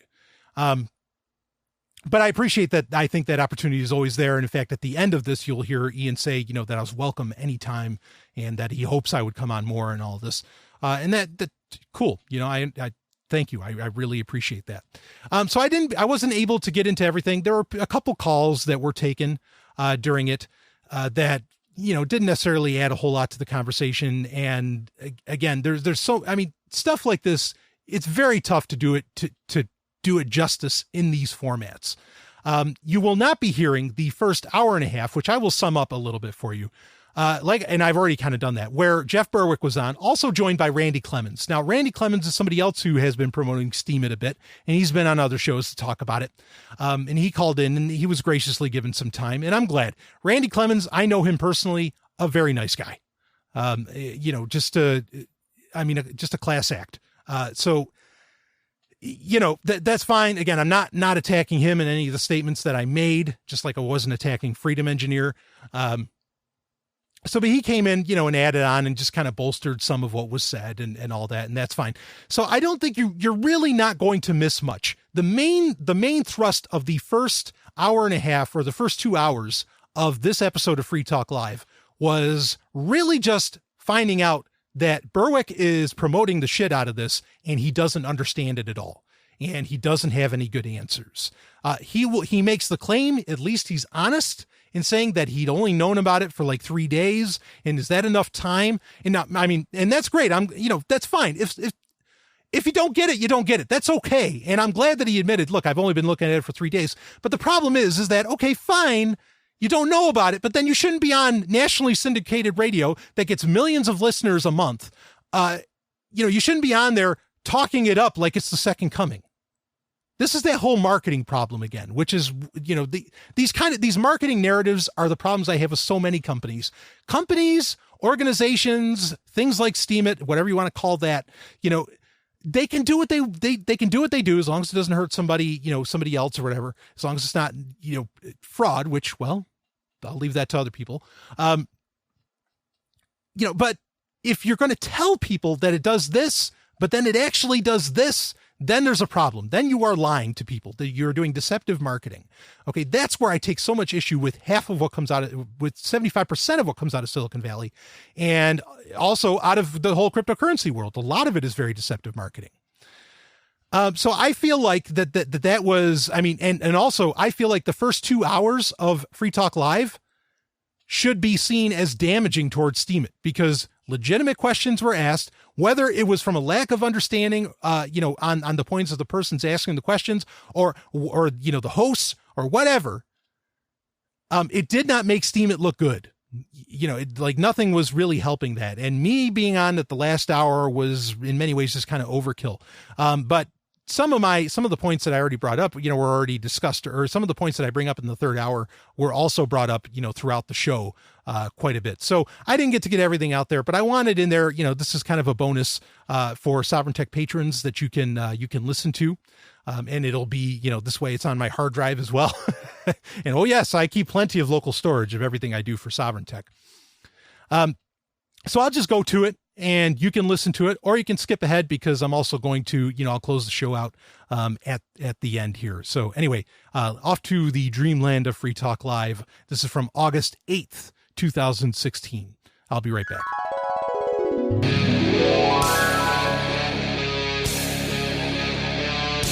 This is Free Talk Live, and you can take control of the airwaves here. The number is 855-450-FREE. That's 855-450-3733. As we launch into the third hour with you in the Keene, New Hampshire, LRN.FM studios, it's Ian, Melanie, and Daryl. We have talked quite a bit so far tonight about Steem, which is a cryptocurrency plus a social media blogging platform. It's currently, and it's shot up to the number 3 most valued currency in the cryptocurrency in the globe right now. So it's an incredible short-term success story. Will it continue to have success, or will it all fall within? I give it 2 years. Fall in upon itself, and does it turn out that it's scamming people somehow? We don't know. I'm cautiously optimistic about it. Daryl, not optimistic at all. Not optimistic. I give it 2 years. Melanie, what are your thoughts, having really only just learned about it tonight? Right, yeah. I don't think the currency part of it is going to go anywhere, and I think it's a really terrible... I don't necessarily think it's a scam, although not knowing a lot about it, and I think the social network aspect of it is just a horrible way to set up a social network site. I'm not going to say that it's a scam, but the way it's being promoted, it's being, I would dare say, deceptively promoted. Okay, in what way? Well, most of the posts that I'm seeing about it are people saying, I made this huge amount of money by posting on this social network. Mm-hmm. You can too. Well, right, but the only people I've seen post that were Larkin Rose and Jeff Berwick, who were already famous. If you're already famous and bring your followers, you can make 10,000 on the network you already built up. If I tried to do that, I'd probably make like 15 cents. I mean, people, if you look at a famous person who says, I'm famous and I got 1 million likes on Facebook, and you think, therefore, you can get 1 million likes on Facebook, because you're they really say stupid. You can too. After they say, I did X, you can too. But they are deceptively saying... Did Steemit say that, or did Larkin Rose and Jeff Berwick say that? These are people that are promoting, come to Steemit. I don't know. I made money, you can too. Okay, I don't know if either one of those men made the statements. I don't know. I haven't seen posts from either one of those, but I have seen other people posting on Facebook. I guess I should clarify that. I did not see either of them tell other people that other people could make that kind of money, but I don't think Steemit is saying that. In fact, Jeff Berwick's post today specifically talks about how the reason why he was able to have a successful first post is because he's built up a reputation over 20 years of blogging. But that said, there is the possibility that someone could start out anew without having the same kind of influence of a Jeff Berwick and really just post an interesting post. There are a bunch of them on there. If you go to Steemit.com, there are a bunch of posts from people that I've never heard of before that have had, hundreds of dollars, if not thousands of dollars worth of upvotes. Right, and there are people that I've never heard of before that have tens of millions of views on YouTube videos. Sure, I get where you're coming from. I don't think that even if Steemit is saying, "Hey, you can make money. Here's a famous guy who made $1 million." I don't think that's. It might be a ridiculous statement, but I don't think that's deceptive. I do think that I'm almost inclined to say that they're necessarily being deceptive because the system is overly complicated. It's more complicated than it has to be what it is, and therefore that makes me automatically suspicious of it. But saying, "Hey, a famous guy made money," is not doesn't strike me as deceptive. We were just actually, Daryl and I were debating during the news break whether or not this is multi-level marketing, and I'm saying it's not. I've actually been involved in multi-level marketing in the past. I'm embarrassed about that to some extent, but I was. And this doesn't have a level recruiting. You don't recruit. There's not even a direct recruitment. Right, that's what I was saying. It doesn't have a recruitment bonus. And I didn't mean to say just bonus, but there's no recruitment anything. You don't even have the ability to do referrals with this at all. So you have the ability to post on Facebook. I'm on Steemit. Yes, but you cannot Steemit. Right, but you cannot. That's recruiting. No, Daryl, you don't have the ability to. I think that it's less explicit. I think that whereas in a traditional MLM scheme, and I'm not saying that this is what that is, they're saying, "Hey, I will pay you X dollars for your recruits." Whereas here, there's kind of, because of how people operate, there's this kind of you see it on Twitter. Like, people feel semi-obligated to refollow the followers who are followers of like equal status, I guess. And so there's that kind of built in where if you're liking, especially if they know they're getting something out of it, people feel, I think, kind of obligated. So they don't even have to say it explicitly anymore, just because how people operate. I think that's going to happen. Like, I would have if there was a way to sign up underneath Randy Clemens, I would have done that because he was the one who turned me on to it. Exactly. But there is no way to sign up underneath another person, and therefore it's not multi-level marketing. It's not traditional multi-level marketing, but there still are levels. There are levels just like any other. Just like a lot of websites have levels. Every organization has levels. That doesn't make them MLM. It doesn't make it MLM, Daryl. I'm sorry, you're wrong about that point. There are only ever going to be, based on the white paper, there are only ever going to be 46 people that reach the level of legend. Those 46 people control 64.5% of the stake of Steam. That's very unnerving, but again, it doesn't make it multi-level marketing by definition. Let's go to Brian Sovereign. He is the host of Sovereign Tech. Give me some backup, Brian. Who just recently apparently posted an update or an episode where you are tearing into Steam. You called it a steaming pile or something like that. Go ahead, Brian. Yeah, it's great to be on. You guys hear me okay? Yes, sir. Yes. And Brian, just remember that this is on broadcast radio. I got to get used to that. He's a former co-host. I did FPL for a good 2 years, right. And that's easier to get used to than I thought it would be. There you go. Yeah, no, actually, Daryl, I don't know about the multi-level marketing thing. I'm not going to get into that, but I think, Daryl, you were starting to hit on really where my initial problem with a lot of this came from, was deceptive marketing. I think that is a genuine thing that is happening because, first of all, I mean, there's so many things we could talk about with this. This is incredibly complex. That in of itself is a problem, actually, the fact that it's so complex. I mean, I'm reminded of the old saying, the more you overthink the plumbing, the easier it is to stop up the drain.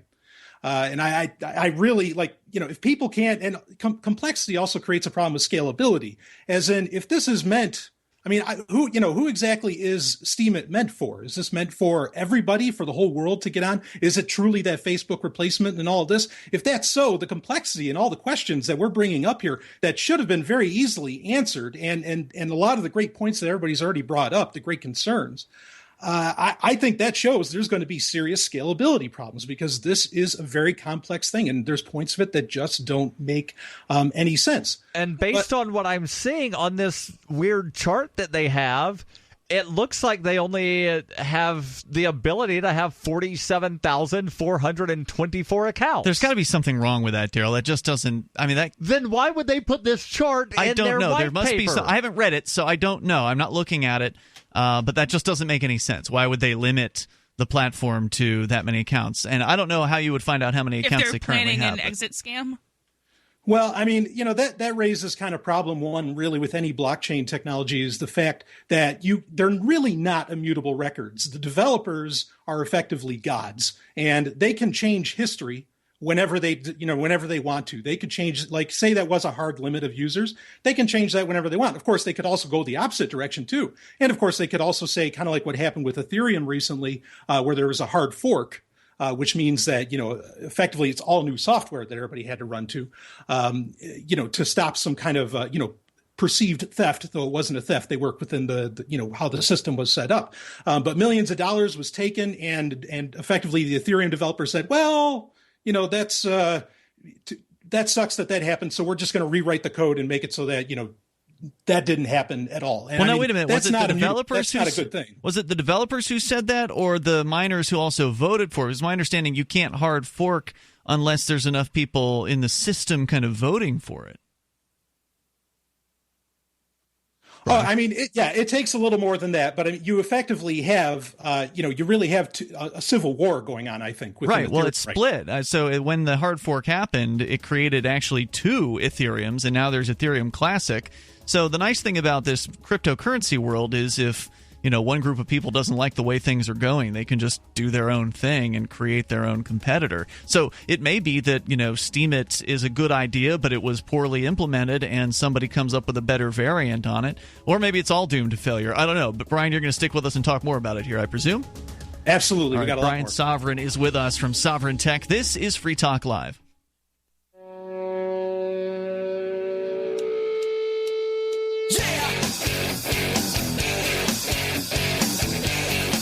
This is Free Talk Live, and you're welcome to join us here toll free at 855-450-FREE. But actually, the phone lines are loaded up right now. If you've got questions for Brian Sovereign, he is the host of Sovereign Tech. We're going to get back with him here. He's been pretty critical of the new cryptocurrency social media blogging platform Steem, the website steemit.com. And so we're going to get back into that here. But, there's a lot of information we've been giving out here tonight. These are new concepts. Sometimes you just got to sleep on it. And if so, if you're going to be going to sleep, and at some point you will, I recommend the MyPillow. It does a great job of actually molding to fit the shape of your body and hold your neck in the proper position, which should be, as I understand it, straight and parallel to the floor. Your spine should be straight and parallel to the floor while you sleep. It's the best pillow that I've used. If you don't agree, if you get one at mypillow.com using code FTL and you don't agree, there's a 60-day money-back guarantee. So you really don't have anything to lose here except more sleep. MyPillow.com, code FTL. That gets you 2 pillows for the price of one, or you can get one at half off. MyPillow.com. You can also wash and dry this thing in your washer and dryer, which is, as I understand it, pretty unprecedented among pillows. MyPillow.com, code FTL. By the way, there's a 10-year warranty on the product. Daryl, you and I, we've been looking a little closer at this chart, and it's clear that it's not a hard limitation to me at this point, because we're looking at this chart of the accounts on the Steam system, and you said there's 46 legend accounts. I believe that was a snapshot in time, because right now there are more than 50,000 accounts, and you had thought that there was maybe a limitation to 47,000 accounts based on what you were looking at. Right, and so maybe they have changed their white paper. I've heard that they have changed it a couple of times since they originally released it.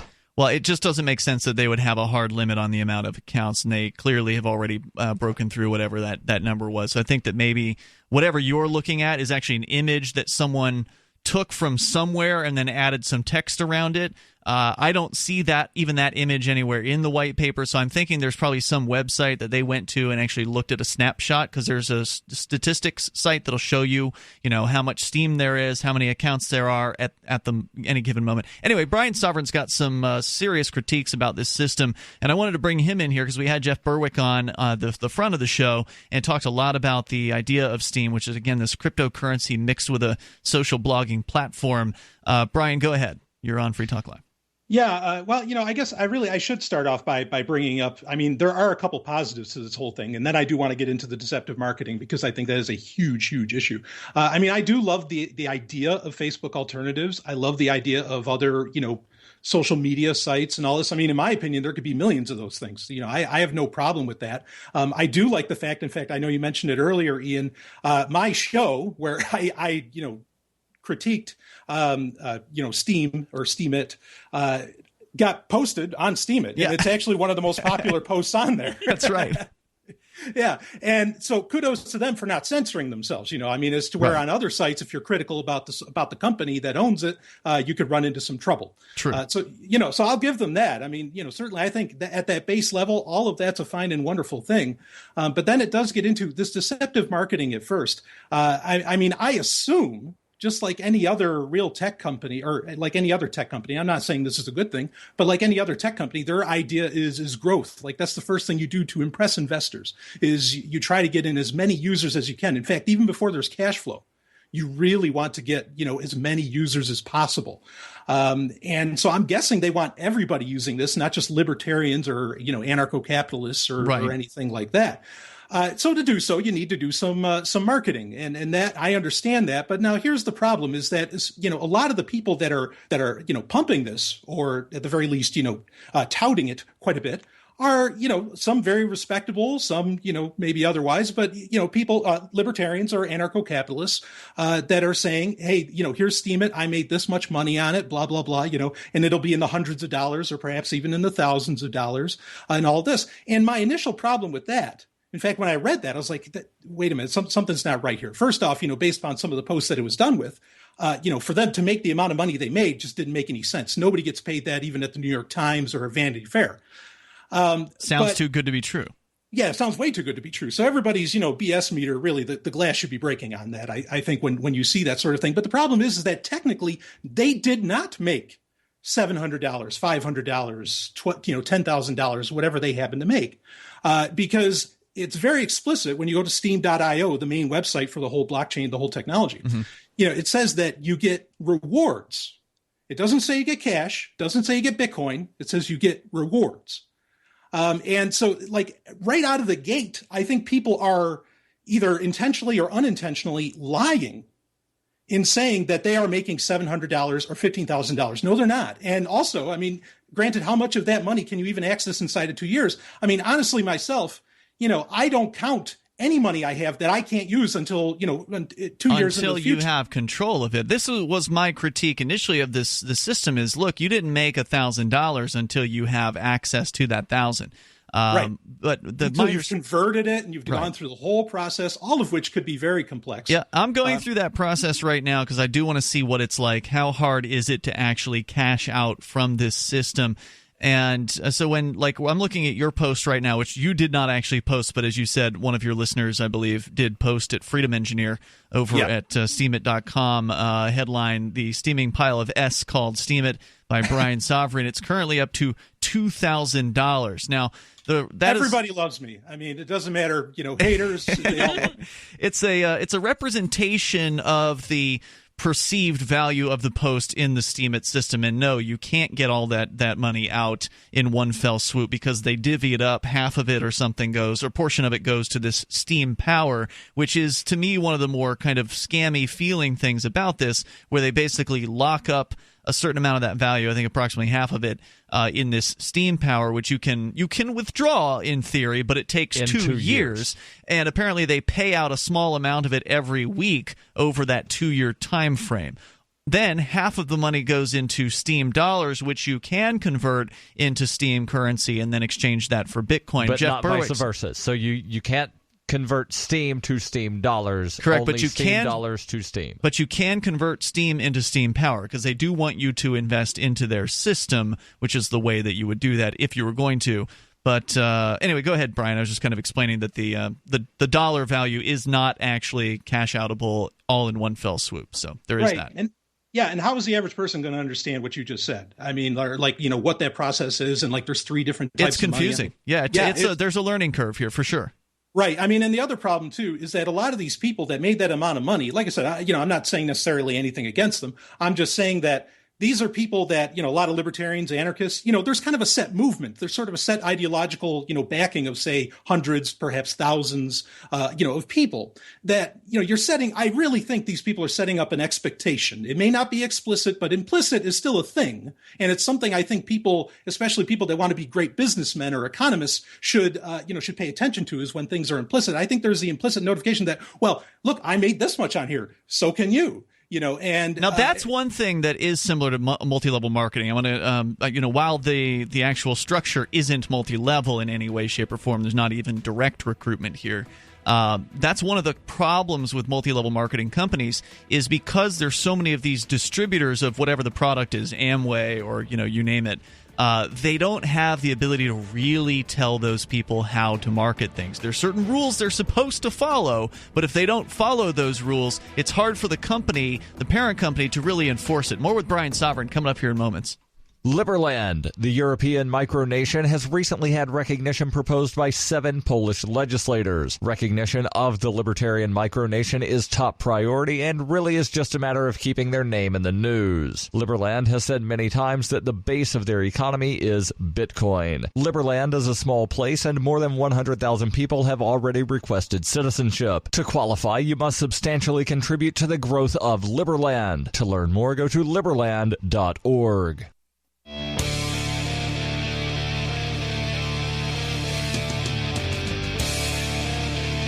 This is Free Talk Live. You're invited to join us here. The toll-free number is 855-450-FREE. Though if you got a question for Brian Sovereign from Sovereign Tech, he's on the line with us right now. It's kind of an unusual episode in that we actually have 2 guests. We very rarely have guests on at all on Free Talk Live, but we had Jeff Berwick on earlier tonight, the Dollar Vigilante, to talk about Steem, this new cryptocurrency/social blogging platform that has hit the number 3 position of market caps, so number 3 most valuable cryptocurrency in the world at the moment. It's worth talking about. People are debating this thing. There are some people who are saying it's a scam. Others are saying, like me, I'm cautiously optimistic. Others are way super optimistic about it here. And so we're kind of trying to explore as much of it as we possibly can. So I wanted to bring Brian in here because he's a critic, and he's gone off on a recent episode of Sovereign Tech, his podcast, about this. We'll continue with him here in moments. And also want to let you know about the Liberty Radio Network's audio on demand listen line. You can tune into it via your phone at 641-793-9660. It means that you can listen to Free Talk Live as well as close to a dozen shows from LRN.FM whenever you want. So you dial up that number, 641-793-9660. You can, of course, listen to our live feed through that system, but there's also the ability to choose, press number 2, and you get the latest episode of Free Talk Live. You press whichever number you want for your favorite shows from LRN.FM. Your favorite shows that originate live, so unfortunately the podcasted ones like Sovereign Tech or Peace, Love, Liberty Radio aren't available on demand through this system. But you can always go and get those through LRN.FM anytime you want. One of the other features of this audio-on-demand listen line is the feedback measure, which allows you to leave us a message, which we can play on the air. And we actually played a couple of those on Sunday night here on Free Talk Live this week. So if you hear us talking about something while you're listening, you want to respond to us, you can just hit 0 while you're listening to the show, and then you can leave us a message. It comes into our email box. Let's go. The one you played Sunday, was it the one about voting? We did. Okay. Yeah, we did do that one. We actually played a couple of them on Sunday. Let's go back to Brian Sovereign from Sovereign Tech. Go ahead, continuing with your critique. And then we actually have a call, I believe, on the topic, so we'll bring that in here in a moment. But Brian, go ahead with your thoughts. Sure, that's great. Happy to take calls. Another problem with the perceived value, in my opinion, is that really, I have a fairly popular podcast as far as podcasts go. Why is it, I've never made $2,000 on an episode before. And I kind of this is in reference to the fact that my episode is now on Steemit itself. Right. And I'm kind of shocked. Why not just, if my episode's worth $2,000, now granted, it's worth it because, somebody did a response and said, oh no, actually Steemit's great. And that's fine. I respect that. But how is all these things suddenly worth Steemit, but then it was never worth dollars or Bitcoin before? I've never, I make some degree of money off of my podcast, but nothing like that. It almost feels kind of insulting that, okay, well, if I put it on Steemit, my stuff's worth Steem, but it's not worth, what most people perceive to be real money, which is Bitcoin and USD. So that's just kind of, I guess, maybe a side issue that I really have with that. But now, the more interesting one is something you guys have brought up quite a bit. And actually, Daryl did a great job of, succinctly kind of describing and bringing these points up, is that pegging to the dollar. I know everybody keeps bringing that one up, but that's really important, I think, to talk about. Because, and I'll read it right here from the white paper itself. It is our belief that these rules will give market participants confidence that they are unlikely to lose money by holding SMD, which I think is Steem dollars, purchased at a price of $1. We fully expect there to be a narrow trading range between 99 cents and $1 and a penny for Steem dollars under most market conditions. So right in there, they're saying we got to have this kind of this control. And then earlier on in the apparently white paper, that hasn't held true. I believe someone said it's trading at like 80 cents or something like that. Right. And so, but what I think what the Steem developers, and I might be misrepresenting them, this is a lot of guesswork here because of its complexity, is that, when we need people to be confident in what they're investing in. Does it defeat the purpose of a cryptocurrency? I think, I've had this, I love Bitcoin. I've had this problem with Bitcoin though forever. It's like, it should be, a car should be worth 2 Bitcoins, not $2,000, right? Flipping flipping from dollars to Bitcoin is a real challenge though. It requires ongoing price updates, basically, because of the volatility of the Bitcoin value. So it's hard. Right. Yeah. The only way a store owner would be able to actually price things in Bitcoin is if they were constantly updating prices on the shelf. Now, it's possible to do that with technology today. I have seen. Right. I've seen LCD. Somebody selling some sort of LCD screen tag to where it's Wi-Fi or Bluetooth, either Wi-Fi or Bluetooth. And it shows conversion rates instantly. Yep, that is possible, but obviously that would take quite a bit of investment for a store owner, mom and pop store owner, to put a bunch of LCD tags that are computer controlled into their store. Well, right, but if you have, but we're getting there. If you have faith in FRNs, why are you even in crypto? And that because it's crypto, that kind of everybody who has crypto isn't an anarcho-capitalist, obviously, but that kind of gears it towards anarchists, libertarians, people like that, which to me, because that's who uses crypto. Well, I would agree that I get annoyed with Bitcoin, people wanting to make it for grandma and all that. That kind of annoys me because, grandma does just fine with PayPal. There is a lot more. There is the concept of sound money. There's the concept of finally owning something in your life that wasn't issued by the government in some way or the other that comes with cryptocurrencies themselves. So I agree with you. I'm not the kind of guy that even wants a lot of this stuff. I don't. If Bitcoin went mainstream, I would be happy about that. But that kind of messes up the social network aspect of it, because if I have a social network, to me, if it's all people who are already anarchists, that kind of, I'm not on Facebook necessarily to talk to other anarchists, although that is nice, but if what I'm writing and you're paying people to write, to me that's going to give you a bunch of producers and nobody consuming anything. Sure. Well, you raise a couple of really great points there, I think. One is that, any social media platform's problem is that eventually the pros move in. And the pros are the people that are really good at video editing or doing this, like they use Facebook Live or whatever. And they pretty much take over any actual engagement, which again, the point of Steemit is to make money, right? Or at least that's kind of what the gist I'm getting here. Once the pros move in, the average person who got lured into this isn't going to be making any money at all. And so, in fact, if anything, if they invest in it, they've lost their Steam power for 2 years, however that works out. Right now, the top story is the Pirate Party founder has shown up on Steemit, and he's racked up $13,000 supposedly worth of Steam for his introduction post. So that's one of the big players that you're talking about here. Sure, right. I mean, I think a lot of libertarians and anarcho-capitalists, whatever, ANCAPs, they want to get in this because they think it's going to make them some money. And the best way I could define the whole thing really is a quick get-rich-quick scheme. But none of those people, and in all due respect to them, none of them are going to mean anything if PewDiePie comes on to Steemit. They become meaningless. PewDiePie, for those that don't know, I gotta point out, not everybody knows who this guy is. He is like the #1 YouTube channel apparently. They had a South Park episode on him. He's an annoying guy that plays video games, and he records himself playing video games, and the kids love him. Yep. For some reason. Apparently so. It's a big thing too. Because like he's Swedish or something. I want to get some calls in here, Brian. Hang on. Let's get to, or stay with us here. Let's talk to Marvin. He's in Los Angeles. Marvin, you're on with Brian Sovereign on Free Talk Live. Hello. Wow. You guys got so many stuff. You got some stuff right, but you guys got so much stuff wrong. Pick one thing, because we don't have time to get into a bunch. I do a quick couple. First thing, the peg. Dollar peg. The whole point of the Steam dollar is it's not a peg like in the sense where you got somebody backing it up. It's a free market thing. Think of it as like a top. The more volume Steam gets into the system, the more stable the peg is. Right now, it's small. It's like throwing a rock in the river. Any little change in the market value is going to make that dollar fluctuation move hard. But as Steam gets larger and larger, those variations get smaller and smaller, and then soon it trickle down to $1.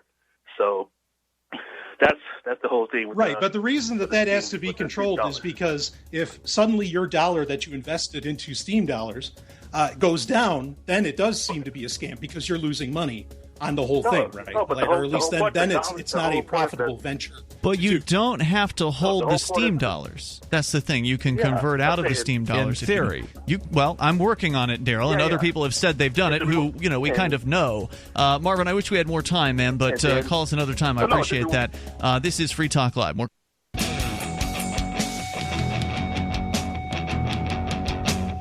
It's Free Talk Live, and you can join us here. Toll-free number 855-450-FREE. If you've got a question for Brian Sovereign or some thoughts you want to share on the Steem concept, STEEM, Steem.io is the main website. There's also Steemit.com, which is sort of the social blogging site. It's a cryptocurrency rolled into one with a social media blogging platform.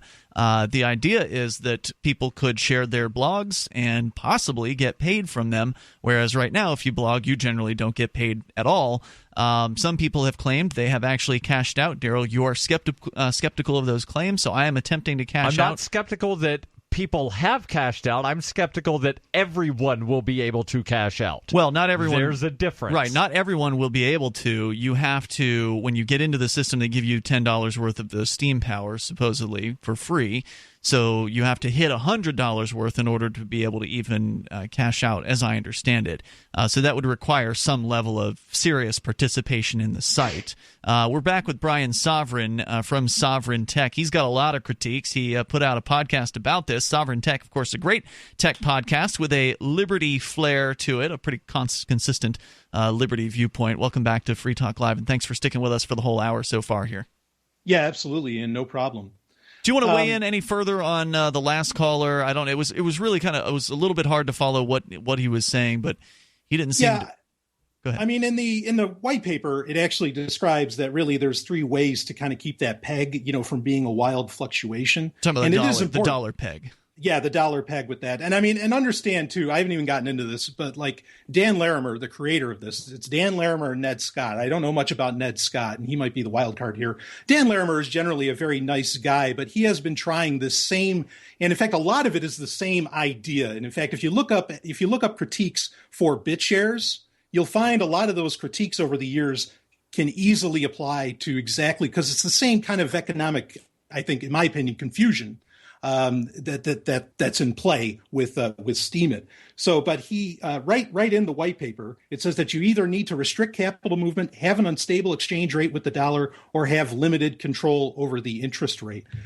So, I mean, that it just rubs me so wrong as far as being control. It's just control, and who exactly is at the top of that ladder? That's really calling a lot of that, or worse, or not worse, I should say. But if the idea is that here's where it becomes a problem, because if the idea is that you let the people, like the feed producers, they're entrusted with figuring out how exactly what the exchange rate is, or how well it's pegged and all of that.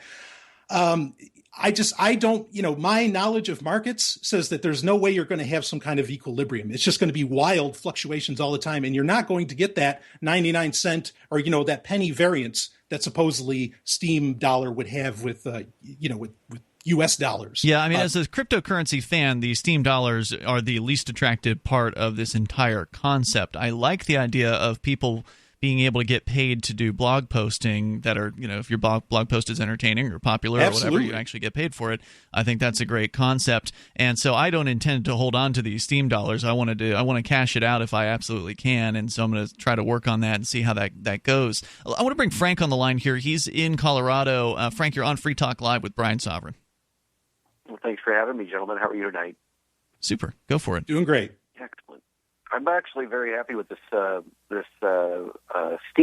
platform. It's done something I've been expecting for a long time for a blockchain technology to come along and do one thing really, really cool, and that is that it's a native currency built into its own system. In other words, well, I'll just make it real simple. I'm looking at Steemit right now, and I see one thing missing that I absolutely love, and that's no ads. And I sat through about 3 of your ads, no offense, but I sat through 3 of your ads before I got on the show here. And ads just drive me crazy. I don't see why we need them now that we've got cryptocurrencies that are showing essentially us peasants what we could be doing with our own technology. Everybody wants to compare and peg this to the dollar, but people need to really figure out where dollars come from. I don't know if any of your listeners that are negating any of this stuff really understand where dollars actually come from and how they come into existence. Do you guys know what I'm talking about? Well, yeah, the Federal Reserve just prints them out. Yeah. So what is a dollar worth? Whatever you'll pay for it. The dollar is worth whatever the federal government says a dollar is worth. Well, and it's backed by the full faith and credit of the United States government and in all of the weaponry of the U.S. military. Whenever I go to the bank and I see that sign, I kind of want to ask them what else you got, because the full faith and credit of the United States federal government, doesn't turn you on, yeah. It's on us. I mean, basically, it's my blood, your blood, the children's blood that have yet to come into the world. We're $20 trillion in debt. This thing isn't going to go much longer. Steemit locked in its own economy by saying that we'll keep this blockchain going. By the way, these Steemit posts are stored on a blockchain, right? Yes. Yeah. And you know that these are uncensorable posts. Correct? Well, Brian suggested that. Go ahead, Brian. Well, I was going to say to a degree, because, if the developers decide to do a hard fork, and if everybody involved, decides to go with that, which, by the way, Dan Larimer, the creator of this, I actually worked for him for 3 days.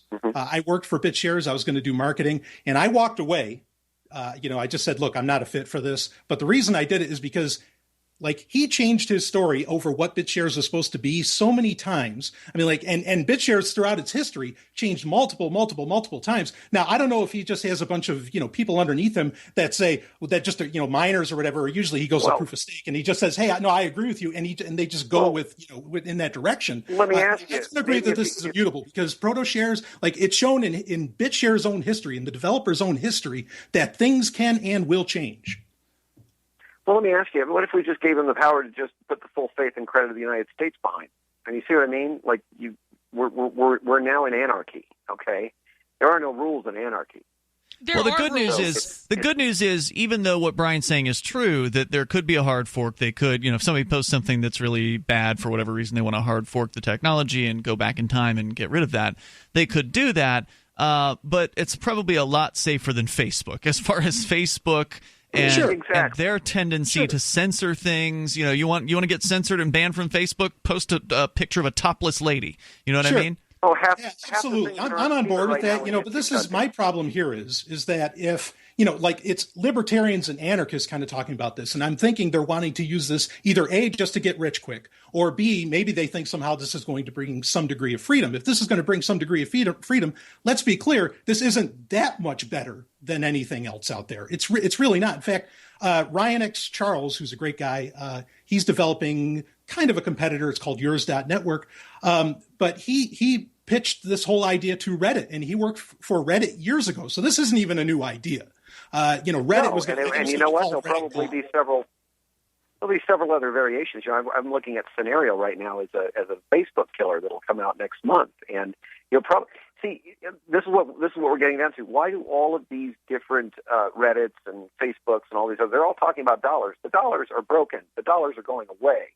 And it's all panic and hierarchy right now. You got to find something you can tie to. And this Steemit now, the value of it is in this blockchain that is storing unalterable, uncensorable posts in perpetuity as long as people agree to it. So you have an ecosystem. Right, but for people to agree to it, I think it needs to be a whole hell of a lot complex or less complex. That's one of the complaints Paul Pui posted from Airbits. He just signed up and posted his first post over on Steemit.com. And he does acknowledge here that one of his concerns is the complexity of this. It's going to be very hard for non-technical people to really get excited about or figure out. But, this could be growing pains, and maybe they will survive the growing pains and come out on top. Or maybe it will all come crashing down and, something better will arise that was maybe inspired by this, but a little bit more easy to understand, not pegged to the dollar, etc. But to continue the argument that it's worthless because it's not, it doesn't have any value or it's just kind of a Ponzi scheme, it's like flip that back on the dollar. I mean, that's exactly what we're trying to escape. See, I don't know if anyone has said it's worthless on this show. I think there is value here, and the value is in the social blogging aspect of this, in that people are, because just on its own, the cryptocurrency doesn't necessarily have value. But because people have the desire to be, the whales in this system, they want to be influential. They want their vote to matter. They want to be seen. They want to have their posts seen. That will likely drive interest in the purchasing of these the Steem currency. Whether that's going to be enough to keep it alive or whatever, I don't know. But we're too short on time to dig any further into this. Frank in Colorado, thanks for the call tonight. I've got a quick question for Brian. Yes or no? Fast. Do you agree with my prediction that Steemit will be gone in 2 years? Yeah, I think there will be people are going to make money right now, but inside of perhaps even just 6 months, they're not going to get another investor around, especially if an investor with any rational mind looks at the people that are posting on there. I don't want to name names, but Brian, how does somebody find Sovereign Tech? What's the best way? The easy website is zog.ninja. You can find everything I do. Sovereign Tech, Sex and Science Hour, all of it. Perfect. zog.ninja for more of Brian Sovereign, and we will see you, hopefully in the near future, Brian, whenever that is. Thank you so much. Thanks for coming on Free Talk Live here tonight. And we'll see you online in the meantime over at freetalklive.com. Check out Daryl at libertylobby.xyz. Woo, what a good time. Yeah, I always love being on Free Talk Live. Ian has always been very gracious, very supportive of Sovereign Tech and everything that I do here, and I really appreciate that. And he's always happy to promote me and everything, and I think that's just wonderful. Anyway, so to close this out, I want to end with, and I imagine I've already said it here. I said it at the very end of the Free Talk Live segment. Or the end of the show, or maybe I didn't get it in. But yeah, I think I had it in there. Bottom line is, yes, right now, people will make some, by cashing out into Bitcoin, will make some real money. But this is not going to last long. My personal prediction, I could be dead wrong about this. I think I said this on episode 187 as well. But my personal prediction is that in like 6 months, this is going to dive. And I mean, if anything, like Daryl asked at the end there, in 2 years it'll crash. Yeah. Now this is a very important point to bring up. Not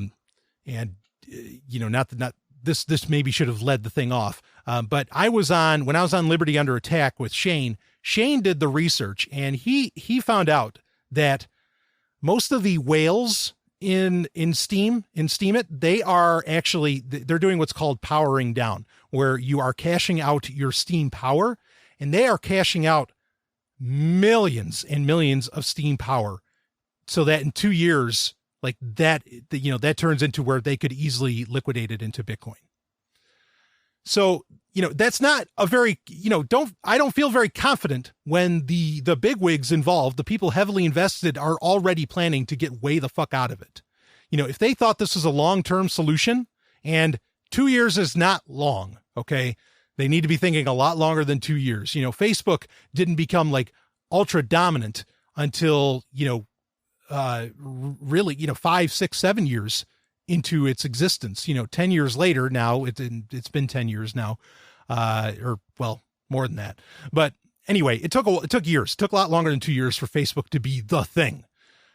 So I don't, why would I feel confident when the people that are holding a ton of Steam don't feel confident at all? And they're proving that by doing their powering down right away, very early in the game.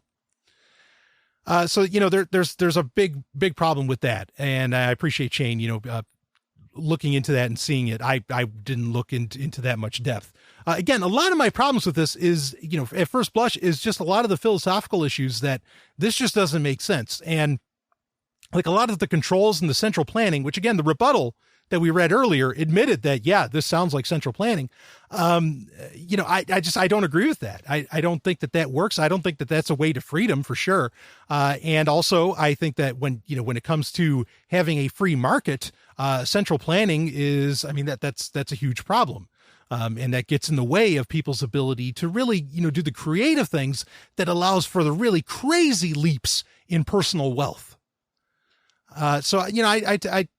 I'm just saying, I take issue with all of that. There doesn't need to be a whole lot of other, in-depth into it. In my personal opinion, if people really ask me to, I'll go that extra mile, and maybe I'll be keeping an eye on this to some degree, but I'm really not going to go out of my way, as far as what's going on with it. So, I'll admit that too. Just all the first signs are terrible, and maybe they could fix everything. Maybe the next iteration is going to come out. That's something that some of the callers during Free Talk Live were mentioning, is that, well, this will be like the stepping stone onto other things. Okay, then I'll wait for the fucking other things to come out. All right. I'm not going to bother with the stepping stones. I'm a big guy. I can leap large distances. That's the whole thing, is like, well, this is incremental. Fuck. Well, I don't care about the increments. I'm ready for the next step. I'm ready to go all the way, baby. And again, you're never, with the complexity of this whole system, you're never, ever, ever going to get, it's just not going to scale. It's just not. I mentioned during Free Talk Live, there's another one called yours.network that is run by a guy that I have a lot more confidence in. I don't know the specifics around it. I will keep an eye on that one as well. And I have signed up to look at the beta early on. But the person who's in charge of it, Ryan X. Charles, we're acquaintances. And so, I will look into that. And I think that any criticism that I would have as far as that goes wouldn't be met with so much religious fervor, which if you went to the Steemit article, you'd see underneath. I'm not saying from Freedom Engineer. I'm saying from others. Even the way Dan Larimer talked, and I mean no disrespect, but even the way he talked, it's like, I'm reminded of that episode of Star Trek, This Side of Paradise, where like, where everybody gets infected by these spores, and even Spock becomes happy and they're living in this paradise, but none of it's really real. It's a happiness pill. It's a terrible idea, and Kirk at the end, of course, gives the epic, we must march to the beat of drums, or, not that he was warmongering or anything, but the idea that you gotta, you have to build Eden. You don't just like suddenly get sprayed by spores and there it is. But I'm reminded that like that phrase was used, I remember a lot in that script, where they said, well, don't worry, Jim will come around. Captain Kirk will come around. They'll come around. I mean, it sounds all very Invasion of the Body Snatchers, and this is true for not just for Steemit. Ethereum is that way 10 times worse. Like everything, I'll tell you, everything I'm saying about Steemit, Ethereum is 10x worse. I mean, it's, oh man, that is so bad. Talk about something that has become a religion. That's Ethereum for you, baby. And you already have your Baptists versus the Anabaptists going on in that one. Anyway, so yeah, so that all all rubs me wrong. I don't think I'll be coming around. Like Captain Kirk, I'll fight it with my anger, like in This Side of Paradise. Strong emotions can weaken the hold of the spores, right? Love Captain Kirk. Anyway, but yeah, bottom line, this is going to make some money for some people for a short period of time, but then it is going to falter and it is going to crash. And a lot of people are going to get lured in, I think, and they are going to spend a lot of time trying to build a name for themselves, trying to build their brand and a system that I think is set up to crash, that is set up to fall apart, that is set up to end, that I think pay very careful attention to my words if someone wants to use this against me legally, which even in that, I'm really to the point where, like, if this company, if Steemit Inc. or whatever the hell it is sued me, like I always say, make me famous, but you're just going to prove how not freedom oriented you are if you are looking to sue me because of something I fucking said. Unbelievable.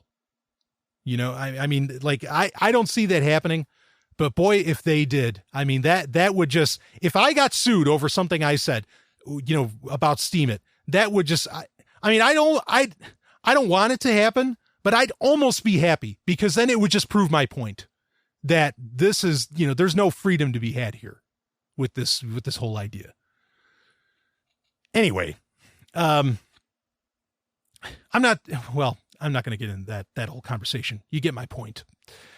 Enough of that. So some people will make money, but I think this is definitely destined, I think this is destined to crash. Not definitely. I think this is destined to crash. There you have it. I've talked enough. I could talk. If you listen to my Q&A yesterday, when I talked about social circles and all that stuff, and also if you listen to Sex and Science Hour, episode 19, where we talk about clicks, social clicks and all that stuff, a lot of that I think applies to Steemit as well. I was debating on whether or not to get into that point with this episode, but I'm not going to. I'm just going to say that I think, I don't have direct evidence of this, I think that there are groups of people out there that all circle jerk each other, and whatever they want to make look big, they make look big, and then they either run away from it early or they decide what they're going to move on to next, and then they go there, and then everybody, and for whatever reason, people just don't look at the track record that these people set up, with what scheme or what system they are backing next. They don't. So anyway, I will leave you with one message of hope. And this is something that we will also be looking at critically and we'll be going over in the future. But today, just like hours before I started this recording, MadeSafe came out as an official alpha release, to try out. Woo, baby. It was on TechCrunch. Go check it out, but it's at the MadeSafe site. You can download it. It's an alpha release. It's not even a beta. That is very responsible of them to release it as an alpha. So that is out there for public use. Check it out. So, maybe that will be something that we could more, count on. But believe me, I will look at that with, again, in the abstract, it sounds great, but I will look at it with also, with some very serious skepticism. And, fortunately I'm in with much of I'm not in, but I am acquaintances and I'm liked largely by a lot of the team there. And so I feel like I can talk to them and that they will be ready for hard questions, and are willing to, talk about it and go over it. So anyway, enough of that. Oh boy, how about that? Carpe Lucem, everybody. That's enough. I'll see you on the other side. Regular episode of Sovereign Tech, of course, will be out this week, and I got a doozy dynamite ready to go one for you. It's going to be a great time. Yeah, see you on the other side.